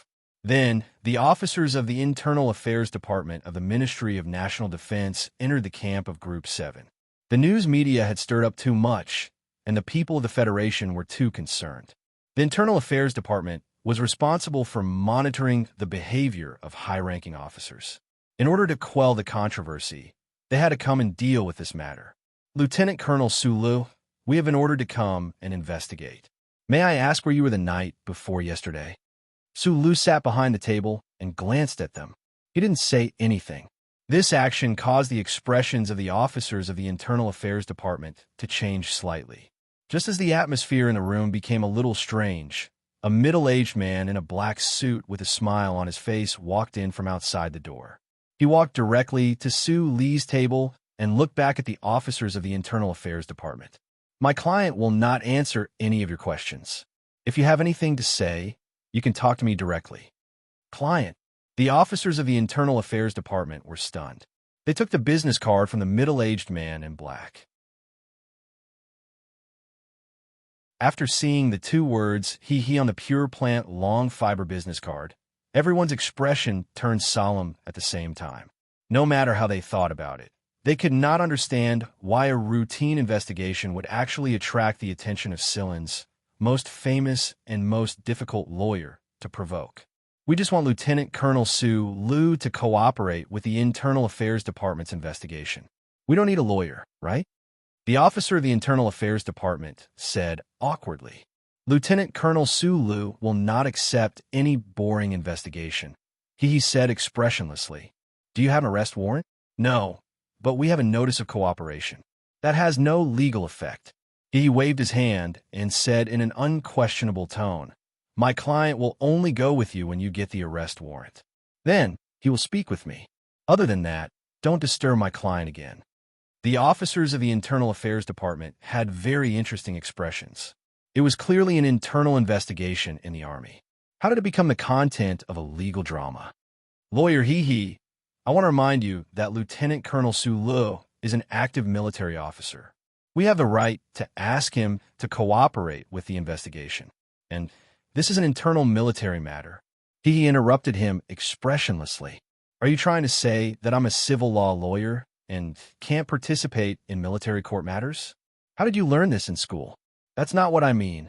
The officer suppressed his anger and said, Lieutenant Colonel Su Lu is suspected of prostitution and has seriously violated the military discipline of the Federation. This is the truth, right? He suddenly said with a gloomy face, the first charter states that citizens of the Federation have 5 basic rights. Prostitution is the same as looking at pornographic pictures at home. It is a natural right. Who dares to say that this is a crime? Before the excited officers of the Internal Affairs Department could speak, the youngest son of the Supreme Court Justice of the Federation, the closest legal partner of the Zhong family in the West Woods, raised his eyebrows and said without holding back, young people, you have to remember that no law can override the first charter. If the law passed by the Parliament and the military discipline regulations of the Department of Defense think that my client is suspected of a crime, then I think what you have to do is not to investigate my client, but to immediately change all these bullsh** T laws. Hearing these 2 sentences, the members of Team 7, who had been watching and cheering outside the room, all clapped their hands hard. Their palms were red from the clapping, and the sharp whistles pierced through the entire military camp. Looking at the officers of the Internal Affairs Department who left resentfully, Su Lu stood up, shook the lawyer's hand hard, and said seriously, thank you. You don't have to thank me. I'm just protecting the bottom line rights of the Federation's citizens. He looked at Su Lu and suddenly said with a smile, but I have to remind you, in the future, you have to be careful when you go out to play. My old father is a fanatic admirer of Miss Jian Shuer. If we really take the first charter case to the Supreme Court, we will definitely lose.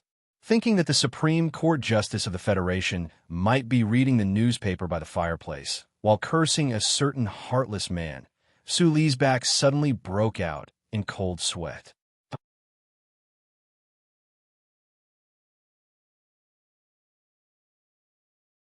Chapter 486.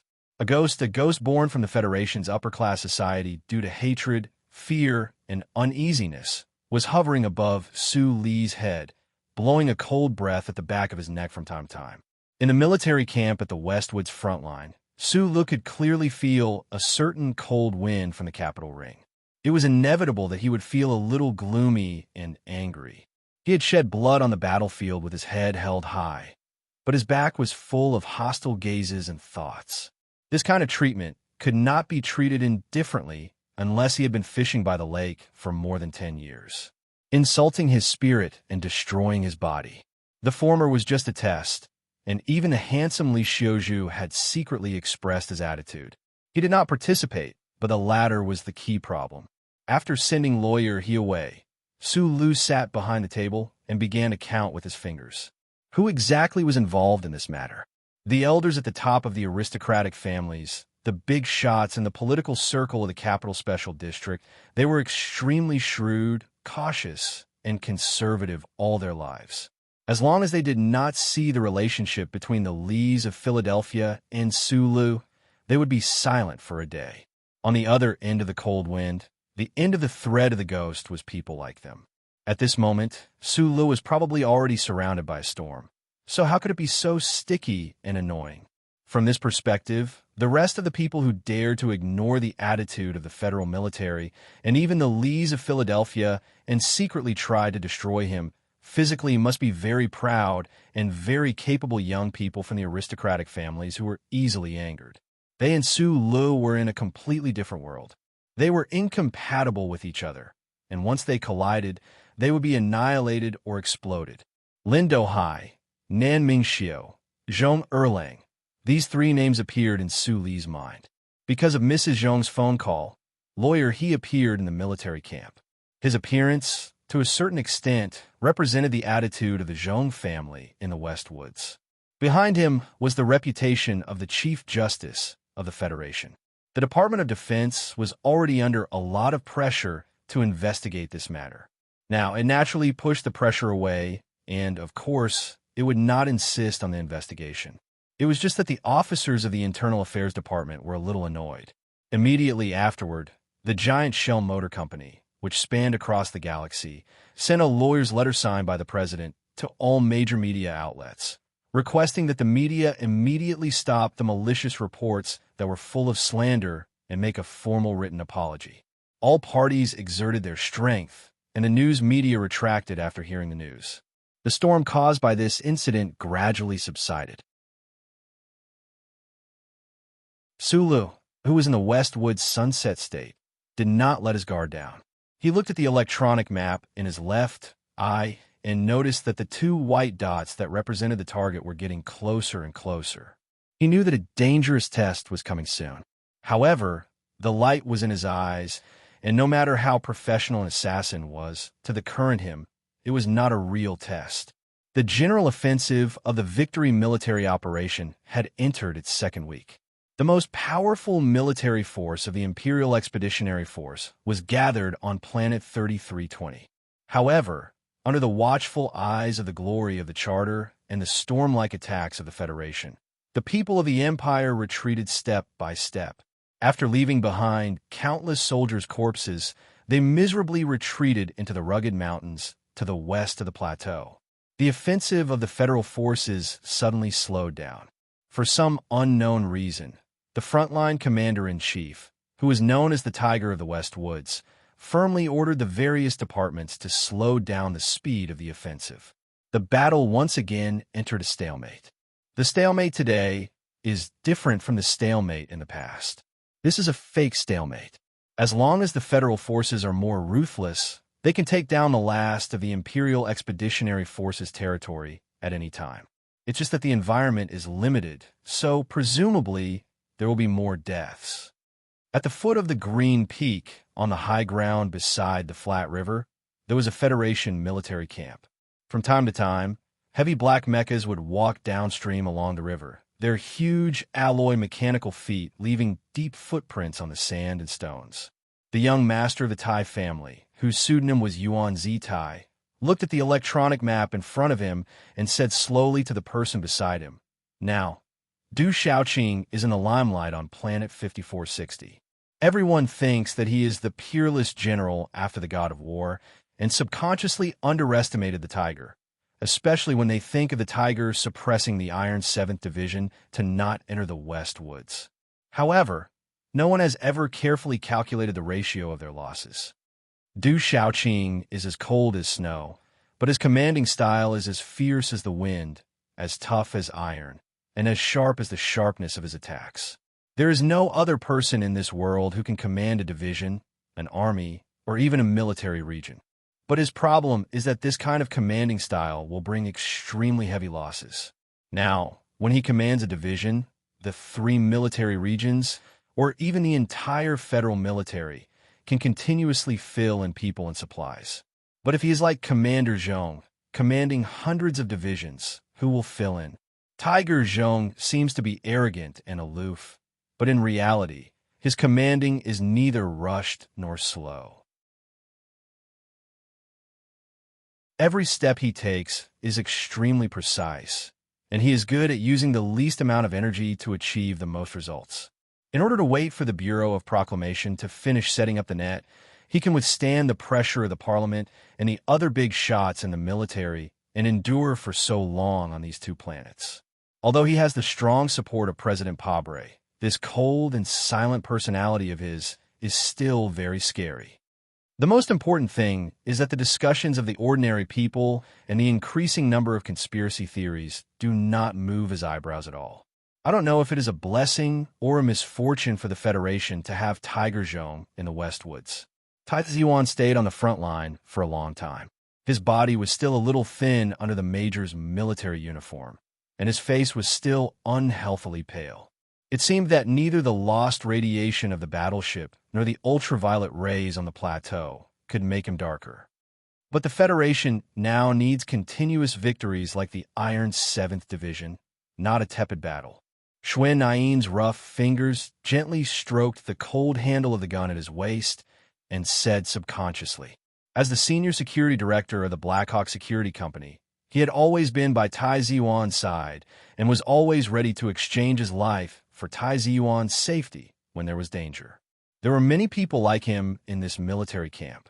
The entire security force of the Blackhawk Security Company became the official federal forces through some means and surrounded Tai Ziwan to protect him. This only showed that the influence of Macho Mountain in the Federation was really incredible. On planet 163, Sula had noticed that among the 3 security companies in charge of the Bureau of Proclamation's work, there were very few people from the Blackhawk Security Company. If he saw the figure of Director Xue Nain at this moment, he could probably understand some of the real reasons. As the only heir of the Tai family for thousands of years, even if he wanted to fight for the Federation with blood like an ordinary citizen, it was impossible for him to have a completely ordinary life in a military camp. Whether it was the wife of Macho in the back of the mountain, the president in the official residence, or the big shots in the Parliament Mountain, none of them dared to put his safety at any risk.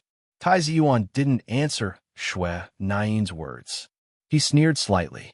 In the Federation, probably only a young major like him could talk about the advantages and disadvantages of the 2 generals of the federal military in such a natural tone.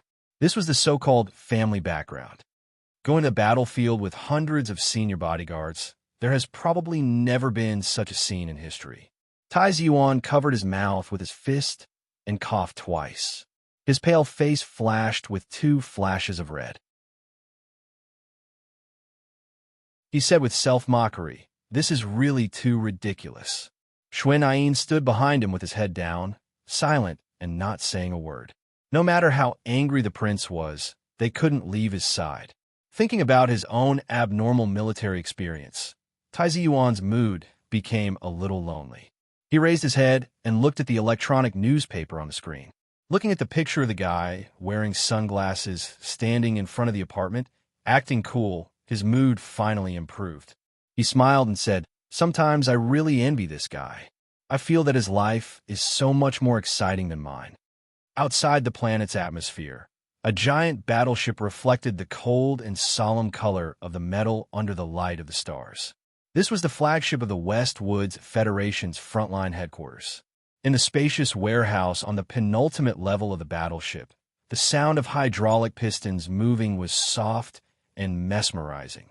The sound of spherical joints coming out was crisp and clear. Accompanied by the sound of airflow compensation, the cockpit door of the giant black MX Mecha opened. Li Feng walked out with a serious expression, carrying a pressure box. He jumped down from the tall mecha, his feet landing on the ground with a dull thud. His body, tightly wrapped in his military uniform, was filled with a powerful force, as if he would explode at any moment. Mechanical arms reached out from the wall and began to connect with the mecha's systems. More than 10 mechanical engineers, holding electronic notepads, moved forward quickly and silently, beginning their daily maintenance.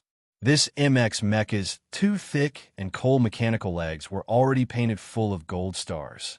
According to the usual practice in the Federation's military camp, the gold star that represented the number of kills would only be painted on the left mechanical leg, but Li Feng's mecha was an exception. This was because he had defeated too many Empire mecha on the battlefield. There were so many that one mechanical leg could not contain all the gold stars.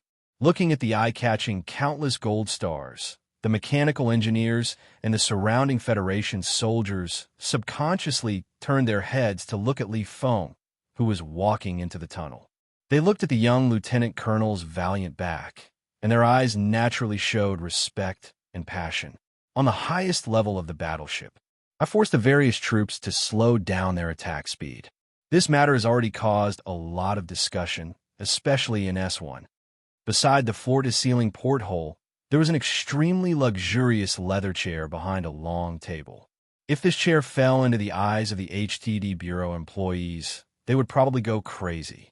However, the middle-aged man wearing the lieutenant general's gold star epaulette on the chair didn't seem to feel anything. His palm casually slapped the armrest as he silently looked out the window. Only his somewhat lonely back was left to Li Feng as he walked into the room. What discussion? Li Feng stood behind the general and asked in a low voice. This young lieutenant colonel's temperament was violent and warlike, but as a descendant of a military family, he did not only know how to charge and fight blindly on the battlefield. Being at the front lines, he could very well understand the true intentions of the commander's orders. Moreover, as a soldier, he had to obey orders.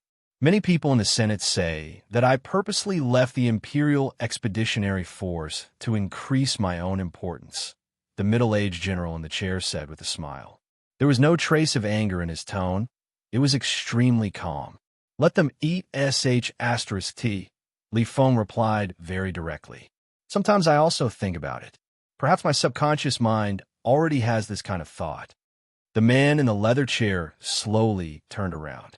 This commander of the Federation's 4th Military Region, the head of the Westwoods Zhong family, a legendary figure who had crossed a corner of the galaxy and fought against the Empire alone for more than a decade, at this moment, actually appeared somewhat tired and old. "Uncle Zhong, this joke is not funny." The tiger of the West Woods had the surname Zhong, and his name was Shohu.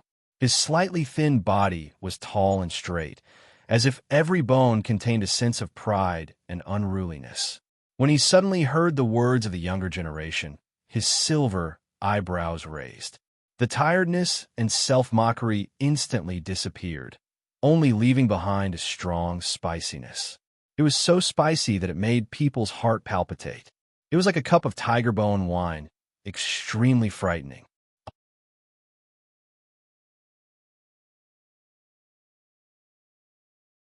Chapter 487.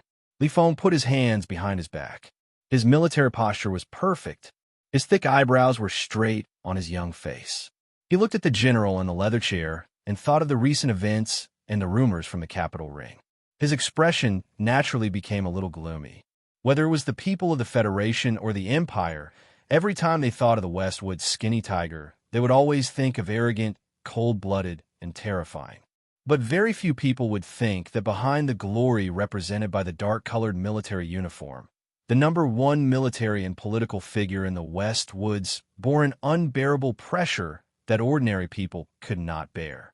Even the bones of the tiger seemed to creak under the pressure. Li Feng could feel it. He grew up in the front line of the Westwoods. The courtyard and Wire Road was like his second home. He knew very well how the politicians and civilians of the Capital Ring felt about the Westwoods region. Historically speaking, the three prosperous planets in the Upperwoods region had never really treated the Westwoods region as an equal partner. The Federation government had always been secretly vigilant against the existence of the Zhong family. This time, the Federation launched a cleanup operation against the Imperial Expeditionary Force. The current master of the Zhong family, who had been fighting the Empire alone for more than 10 years, naturally became the commander-in-chief of the front line. However, the pressure from the Parliament and the military had always been with him. The upper echelons of the Federation knew about the problem between Commander Zhong and Du Xiaoqing, but they forcibly resisted the cold suppression of the Tiger and sent Du Xiaoqing's Iron 7th Division to the front line.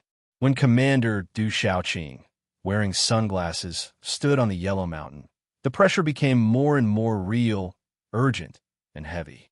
Many people in the army still remembered that in the military operation on Base 5460, 2 senior officers of the Westwoods military region were directly arrested and brought back to the Capital Ring for trial because they failed to rescue the Iron 7th Division. What did this mean? During this period of time, after the military operation began, the Iron 7th Division, led by Du Xiaoqing, fought like a whirlwind on Base 5460. Their morale soared to the sky, and they won a series of invigorating victories. Although he was only a major general on the battlefield, and the Iron 7th Division was only a part of the enormous war machine, he had already become a hero and idol in the hearts of the Federation citizens under the full power of the Federation propaganda machine. In stark contrast, Commander Zhong, who was in charge of this military plan with more than 100 majestic soldiers in his hands, seemed to be a little silent. Although he was the commander-in-chief, there were always some problems when one side was losing and the other side was gaining. In many people's eyes, every time Du Xiaoqing and his Iron 7th Division won a beautiful victory on Planet 5460, the Westwoods Tigers would feel a little more pressure and look a little more embarrassed. Li Feng was an excellent professional officer. He had no objections to Du Xiaoqing, but he had a natural resistance to this kind of shadow behind the spicy battlefield.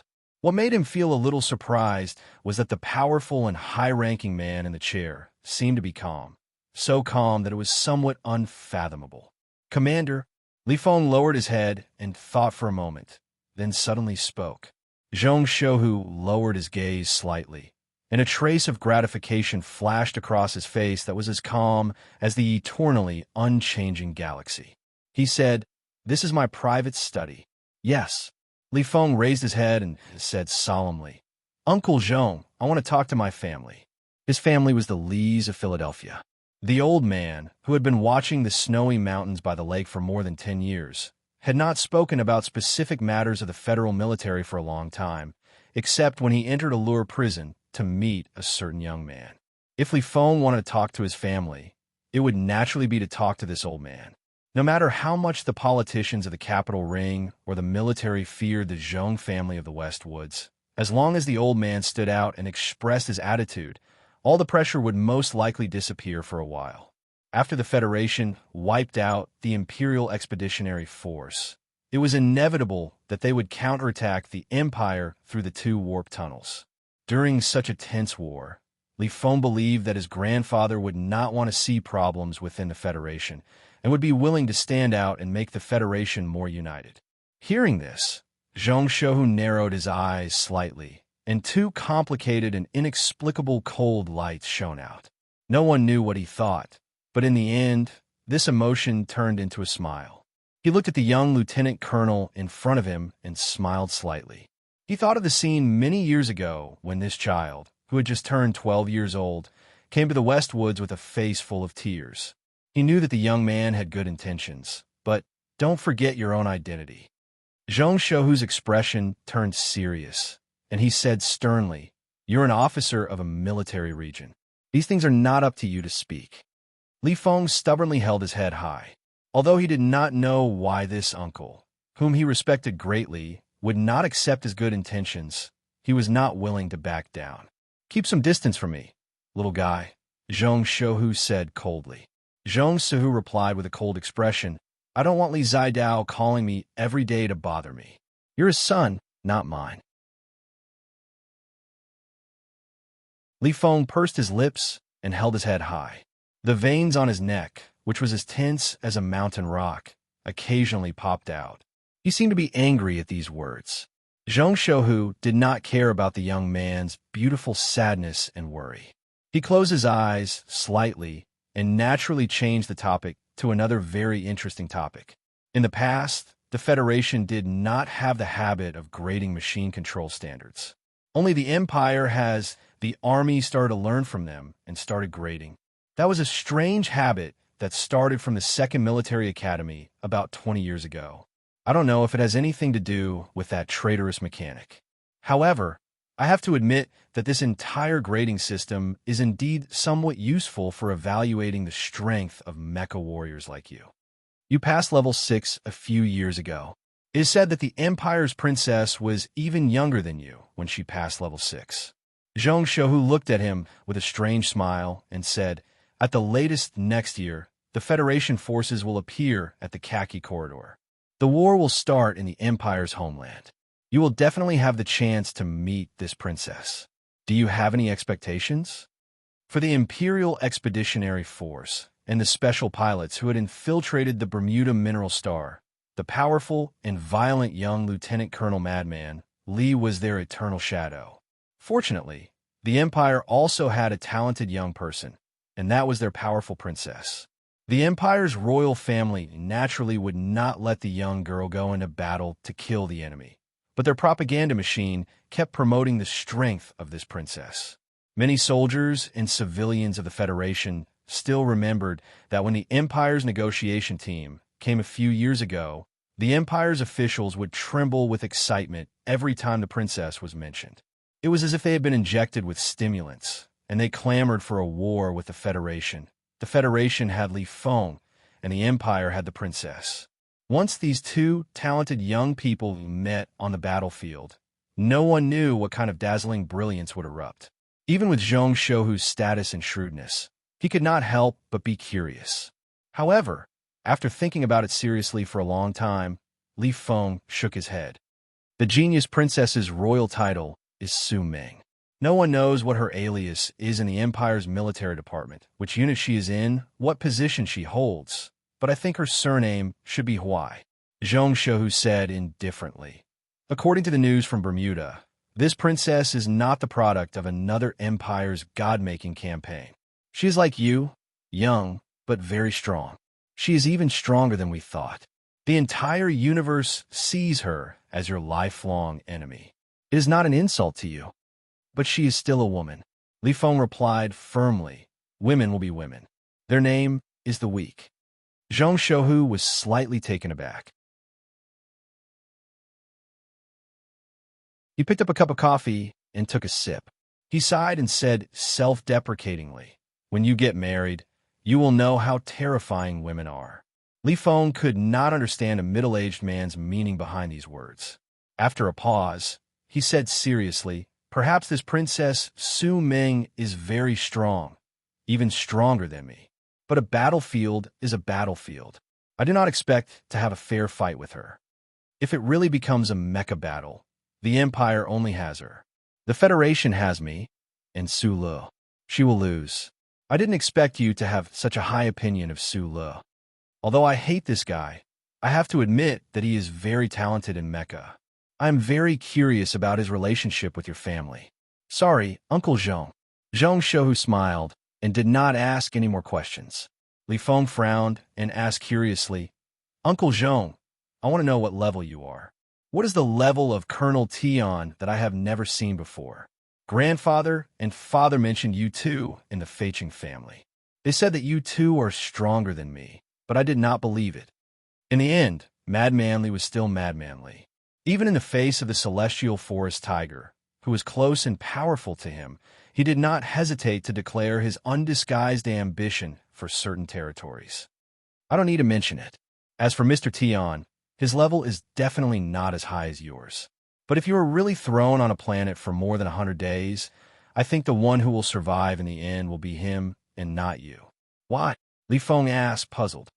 Because he is much more shameless than you. And in order to survive, this kind of shamelessness is often required. Zhong Shouhu said emotionally, "That fatty you are curious about is the most shameless and lowly person I have ever seen in my life. He is full of petty tricks, but he is definitely not a genius with great wisdom." Li Feng was silent. He thought to himself, for Zhong Shouhu of the West Woods to have such an evaluation, what kind of existence must that Colonel Tion be? This time, I transferred you back from the surface to let you return to the main planet to rest for a while. Zhong Shouhu looked at the young lieutenant colonel in front of him with a gentle gaze. The Federation can't endlessly exploit a kid like you. Minors need to be protected. It's just that other than Chief Judge Ying, no one dares to question your grandfather's decision. I can hold on. I don't need a rest. I'm going back to Sun Province soon. What are you still doing on this stupid planet?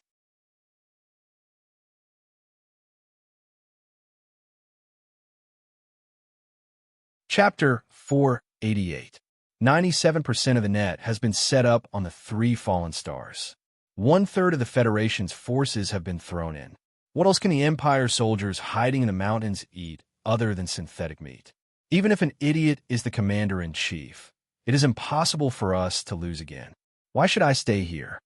Zhong Shouhu turned his body slightly and looked at the beautiful planet below the warship. The dividing line between darkness and light was so obvious on the pale yellow planet. Every small spark that occasionally flashed between the hemispheres of the night actually meant a powerful explosion. Who knew how many of his men and enemies of the Empire had died in the explosion? It was a very simple statement, but it was a matter of course, and even revealed a sense of arrogance and confidence. This confidence came from his experience of resisting the Empire alone at the border of the West Woods for more than 10 years. It came from the meticulous preparations he and the federal military had made in the past year. It came from the deep traces of his command arrangements in the past 100 days. However, immediately after, he let out a sigh from behind the leather seat that was the complete opposite of his previous arrogance. I kind of miss the red oil rat meat at the intersection. The Federation's victory in the military operation was already inevitable. A faint sense of boredom grew in the heart of the supreme commander of the military. He said, "The Empire's princess is waiting for us on the other side of the nebula, but the Federation's crown prince has already begun to take off his clothes and go into battle bare-chested. And you, Sulu, this guy that even I often find baffling. I kind of look forward to what will happen in the future." Hearing the three words crown prince, Li Feng's eyes drooped slightly. He remembered that Tai Ziyuan was currently hiding his identity and risking his life to fight on the planet below. Macho had always been on good terms with the Lees of Philadelphia. He had also met Tai Ziyuan a few times and somewhat admired this person who had a different temperament from the average noble family. According to the rumors circulating in the ground base, Major Yuan Zitai was currently commanding 2 combined battalions and was doing an excellent job. But that guy's health seemed to have always been a little weak. Whether or not you can survive the battlefield is mainly related to good luck. Li Feng suddenly thought of the words his grandfather had said to him when he was very young. Thinking back to the deformed and iron-blooded life he had started at the age of 12, the thrilling scenes he had experienced on the battlefield, and even the cold glance of the god of death in the smoke, the young lieutenant colonel's heart that had always been fearless and incomparably ruthless suddenly constricted. Glacial mines, dense forests in the wilderness, so many stray bullets, so dense gravel, and endless wildfires. They didn't know and didn't care whether you were a princess or a crown prince, whether you were a simple and honest recruit, like a farmer or a veteran ruffian like a viper. No matter how talented a person was, or how promising his future was, he could still die a horrible death on the battlefield. No gold can be found in the waves. Only the natural elimination of life and death on the battlefield can truly welcome the final victor. Following the rotation of Planet 163, the Federation's battleships slowly entered the dark sky. Most of the light from the star was blocked by the planet. The surrounding space transitioned from dark blue to heavy black. Shadows seeped in from outside the floor-to-ceiling porthole and completely covered Zhong Shouhu's body on the chair. It also covered his words with a layer of cold and strange flavor. The upper echelons of the Federation have always been paying attention to Big Secretary Shin Macho in the back of the mountain. There are several outstanding successors of the seven great families, but they don't understand that without experiencing a real battlefield, these young people will always have fatal flaws. I admire Lin Banshan, but this broken family's nature is too free. He only likes to live his unrestrained life in Bermuda. Fortunately, there are other young people. In the rotten soil of the Federation, which is full of darkness and blood, it can actually grow clean fruits like Sulu, Yu, and Tai Ziyuan. This is truly a miraculous thing. Perhaps the history of mankind and the development of the Federation will ultimately be as boring and dark as the past tens of thousands of years. But we always have to believe that the future may be clean. This way, the citizens who don't know the truth can walk more firmly. This sentence was said by George Carlin. I quite agree. I hope that the future of the universe is a group of clean young people like you. But sadly, I can always see that in the future, you will be infected with that disgusting old aura like me. This kind of aura is often associated with some very pleasant words, such as responsibility. Then you have to consider the overall situation. To consider the overall situation, you have to sacrifice the interests of a few people. Once this kind of active choice of sacrifice begins, you are no longer clean. The automatic lights in the room of the warship slowly lit up. Zhong Shouhu's white eyebrows, which were as if he was lying still, showed a hint of self-mockery as he said, "Little guy, I only want to remind you of one last thing. A future that is obtained by sacrificing others can only be a boring repetition with no future." Li Feng was silent for a moment. He gave a serious military salute and replied seriously, "Commander, although I can't completely understand, I know what I should do if I encounter such a situation in the future. This world is yours, and it is also ours. But in the end, it belongs to those bastards." In a military camp of the Sunset Province, Lan Xiaolong held a tree with one hand and hooked the military belt at his waist with the other. He sneered at the apology notice on the front page of the electronic newspaper about a false news report. He recited this sentence aloud in a recitative tone to express his deepest disdain for the boring politicians and meddlesome reporters of the capital ring. The members of Group 7 were training under the leadership of Xiong Lingquan. The Bureau of Proclamation's net-laying mission had basically been completed. The Department of Defense had not issued any new instructions to this small unit that was resting, so they could not carry out targeted training. They could only diligently carry out the arduous battlefield simulation exercise to ensure that a few more of them could survive on the battlefield in the future. In the shadows next to the training ground, the Venus Documentary Film Studio's camera crew was still faithfully carrying out their work. They shot a huge amount of material, then edited and condensed it into a short 10 minutes and sent it to thousands of households' TV screens. Lu Jiao, who had forcefully left the hospital and returned to the team, was currently resting on a hammock beside a tree with his eyes closed. He had been shot in the abdomen, so he was the key target of Group 7. Ho Xiandong sat on the medical box and followed closely behind. After hearing Lan Xiaolong's recitation, Lu Jiao opened his eyes and laughed out loud in pain. The bowl-like treatment device on his abdomen bobbed up and down, as if it could shoot out at any time. Bai Yulan looked at him worriedly, worried that he would laugh until his intestines fell out or break. Su Lu sat on a military bench. He seemed to be carefully reading an internal document from Nutshell Company, but in reality, he was using the central computer to sort out the movements of the two white dots in his mind. At the same time, he was paying attention to the movements of the Federation's military operations. Stop reciting Schiller's lines. We can take it, but Lu Jiao can't. He raised his head and waved his hand at Lan Xiaolong, who looked like a stage actor. Yo, I only know that our commanding officer Su Lu can smell the difference between the 37 types of engine oil used in the M-Series mecha and can feel the breast size of all the girls in the Golden Splendor with one hand. Lan Xiaolong was full of complaints. He said sarcastically, I didn't expect you to be such a literary youth. You actually know these are Master Schiller's lines. What's the matter? Are you trying to show off in front of a master student like me? The gang fight in the Chrysanthemum Night Market, followed by the news of Su Li's incident, made it inconvenient for Group 7 to go out on the streets. The soldiers had locked themselves in their barracks, and they had already vented some of their anger. Hearing Lan Xiaolong's mocking words, Su Li didn't get angry. He shrugged his shoulders and said, I've told you many times. I've read a lot of literature books. I'm full of cultural knowledge, but you just don't believe me. After saying this, he stood up, patted his butt, and walked into his office. He opened his workbench and began his daily routine of receiving emails from the capital ring. The first email was from Shang Qiu. She introduced the progress of the Nutshell Engineering Department's research on adding a pressurizing system to the MX mecha.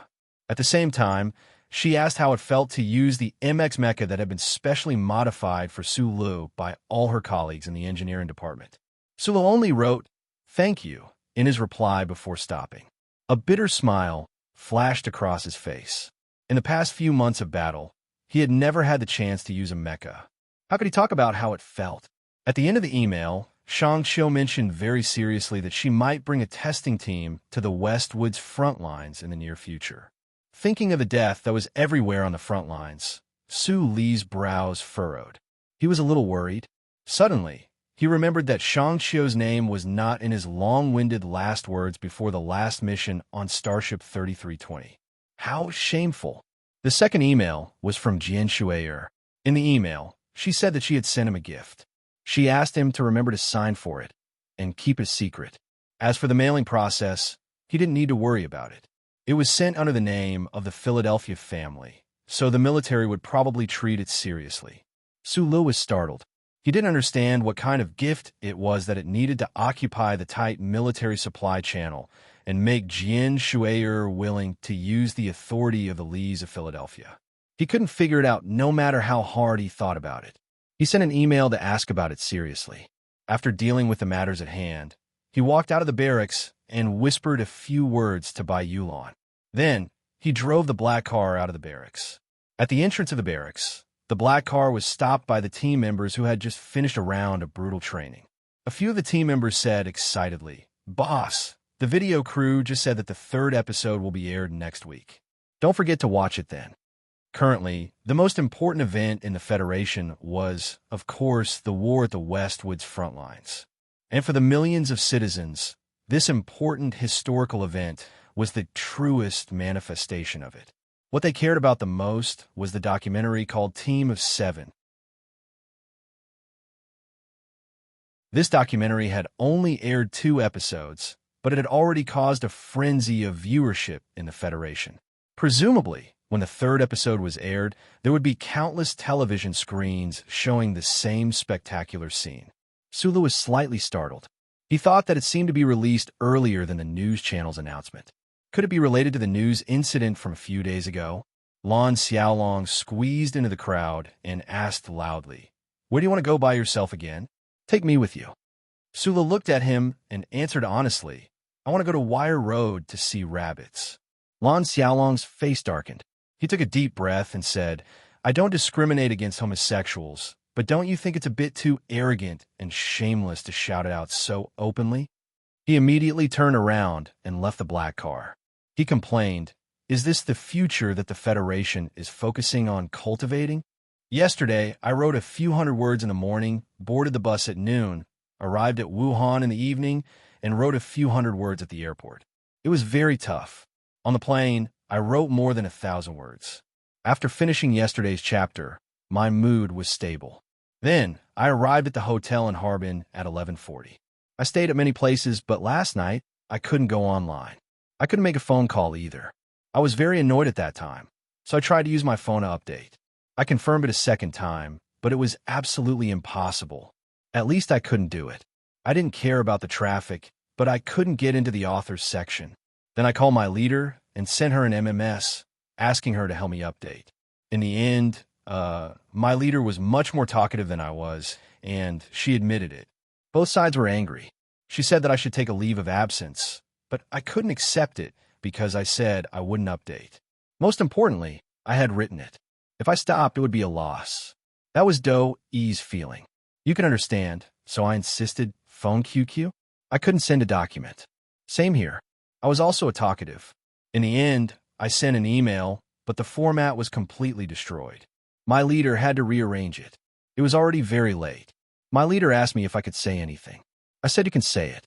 She said she was too tired to say anything, so she didn't say anything. That was why he had said so much nonsense today, just to vent his emotions from last night. Damn it. I arrived in Dachshing this afternoon. I pressed my palms together. There were also a few sentences.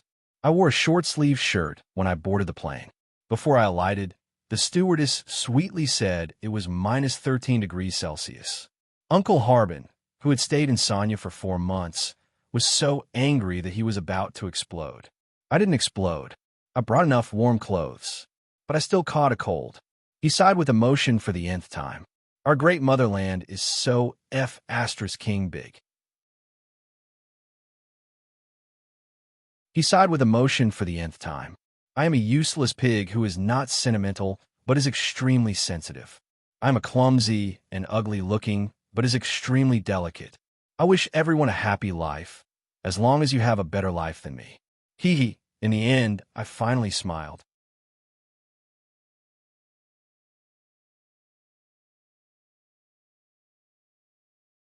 Chapter 489. The first glass of wine. The sun shines brightly. The ivy outside the window crawls into my eyes. The second glass of wine. The spring breeze gently ripples. The leaves gently caresses me. The third glass of wine. The birds lightly pecks at my heart. The fourth glass of wine. The shadow on the windowsill makes me forget who I am. The fifth glass of wine. The youth is about to fly through the layers of green forest. The sixth glass of wine. The stone path bends, a girl at the end. A girl at the end of the stone path. Girl, that's my little girl. These are all my girls. The black car was driving on the sunny Sunset Highway.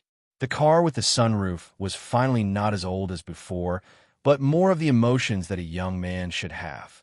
Sitting alone in the car, chewing the spring breeze that blew in his face, Sulu was once intoxicated, but it was rare for him to release the deepest part of his emotions.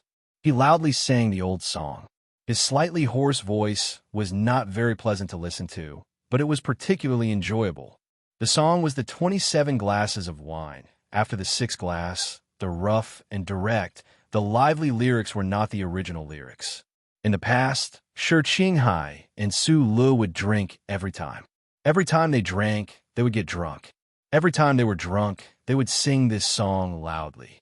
When they were sad, Mr. Shi would silently and softly repeat the last few lyrics about his father. When they were happy and excited, he would only sing the first 1/5 of the song. When they sang the sixth glass of wine, the man's voice would stop here. Like a retro black record needle, he would tirelessly hum the girl at the end of the stone path. He would frown, wink, and look at the beautiful girls around him until his voice became hoarse. He would shout the lyrics directly from the bottom of his heart to his own girls. In the past, Sulu always felt that Shi Qinghai's declaration of wanting to subdue all the young women in the world was too direct and abrupt, and it was even more embarrassing when he blushed. But at this time, the road was accompanied by the bright sunshine and the wind of youth. He was not in a dark room, and there was no taboo of mold, but he could freely breed frivolous thoughts that were most in line with the way of nature. No matter how brave or even presumptuous he was to sing out these frivolous thoughts, it was actually so happy. He was in his 20s and was born in a lowly place. Now, He was already a hero of the Federation and a high-ranking military officer. He was in charge of a group of fierce people and rich kids from aristocratic families. He had many extraordinary friends and enemies. Cunning and ruthless politicians had suffered losses in front of him. Even powerful people would have a headache when they heard his name. He had scandals with the nation's young girls and was secretly admired by the daughters of aristocratic families. He had enough qualifications to be proud of himself in the spring breeze and enjoy the speed of the black car. The award ceremony held by the Federation on the front line had ended. The military officers and students from various troops had specially made a trip to the barracks to say goodbye to him, and then embarked on the journey again. Su Lu was very clear about what he and these military officers and students would encounter on the battlefield. But perhaps it was because he had seen so many life and death situations on the front line, this time it was very difficult for him to have the same feeling as the last time in the base cafeteria. Instead, he had a bit of a fierce and straightforward feeling. Farewell today. See you on the battlefield in the future. At this time, the song penetrating the blue sky and white clouds from the skylight, and the repetitive and boring words of girl abruptly stopped. Su Lu knitted his thick, ink-like eyebrows and slowly drove the black car to the side of the road and stopped. He silently looked at the three-dimensional map made by the white lines in his left eye. Looking at the two white dots that had already entered the edge of the city, he couldn't help but feel a bit annoyed. It was not a good thing to be disturbed at such a happy moment. He turned on the car computer and brought up the map on the light screen. He squinted his eyes and carefully looked at it for a long time. Although the old man could now directly simulate the map in his mind, he didn't know if it was because of his biological instincts, but he was more used to looking at the map on an object outside his body. Taking out the electronic notebook of the past few days and carefully combing through the records one by one, Su Lu finally confirmed that the two experts from Bermuda finally couldn't hold it in anymore and were ready to make a move. Lao Bai, they're here. You guys pick me up at Wayer Road in an hour. The car phone was directly connected to the communication system set up by Group 7 in the barracks. After a pause, he said softly, "Get ready to work." After saying this, he hung up the phone and didn't say anything more, because he believed that with the expertise of Group 7, they would definitely know better than him what needed to be prepared. Wayer Road was not a road, nor was it a street. It referred to an independent street in Sunset State, the main star of the West Woods, so when people talked about it, they were used to calling it Wayer District. This street covered a large area, but it looked extremely quiet and ordinary.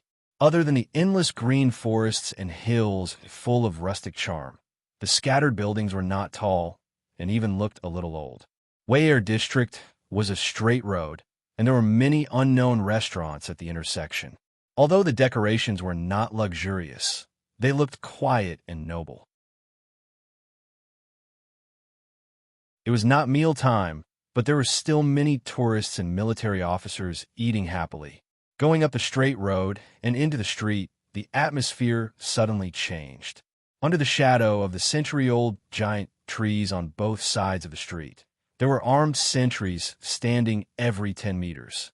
These sentries had firm and silent expressions, and the military uniform of the West Forest Military Region looked especially straight, portraying the word solemn to the extreme.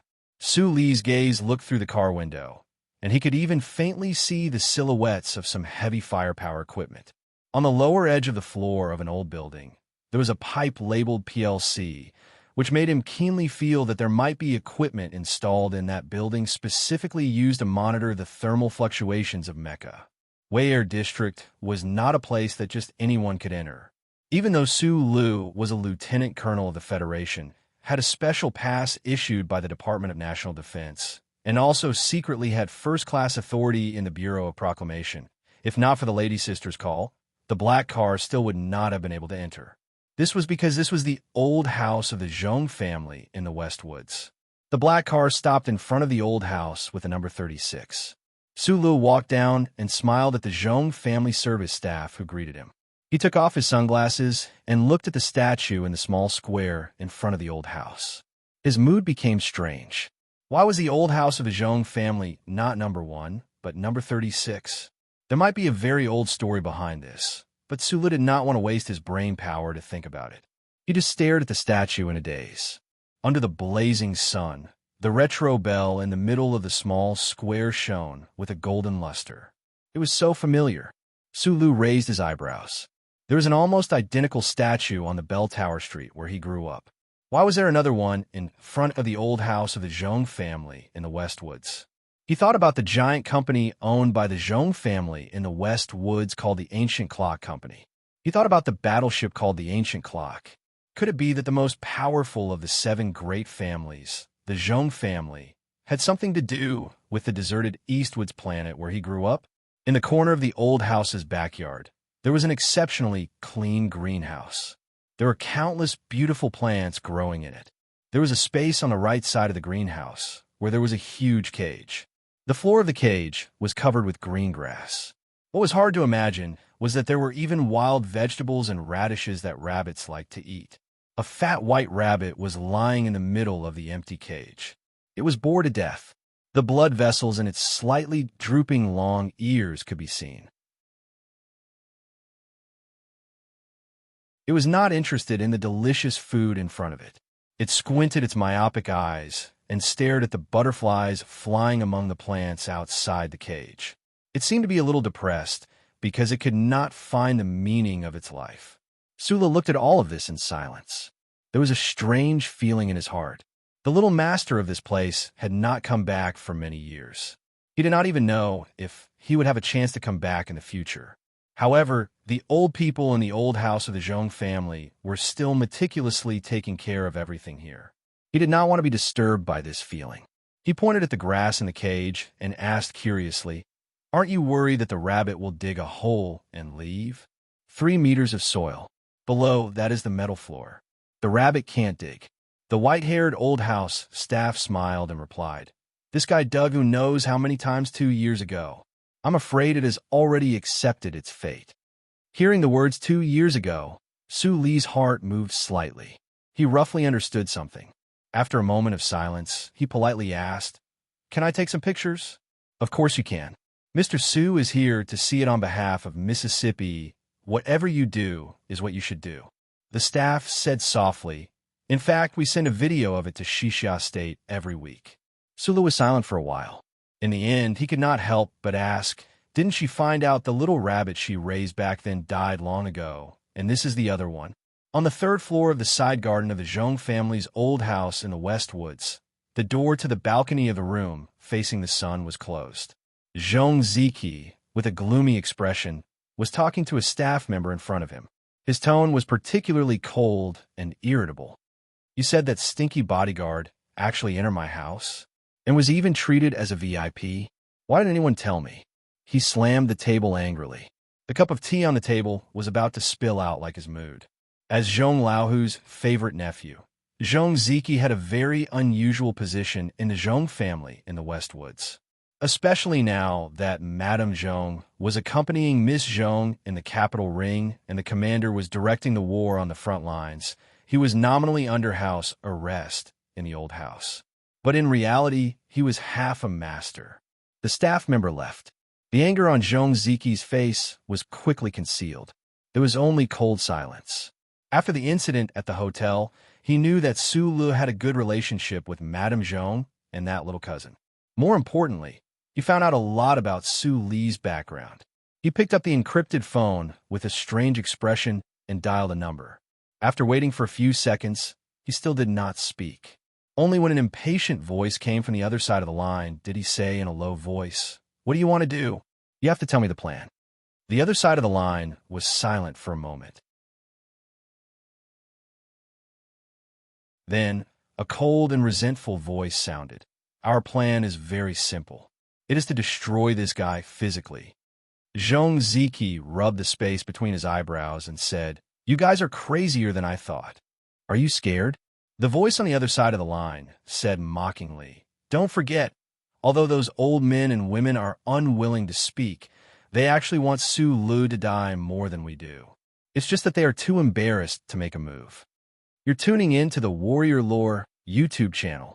Don't forget to subscribe and join us on this journey to catch the most captivating stories.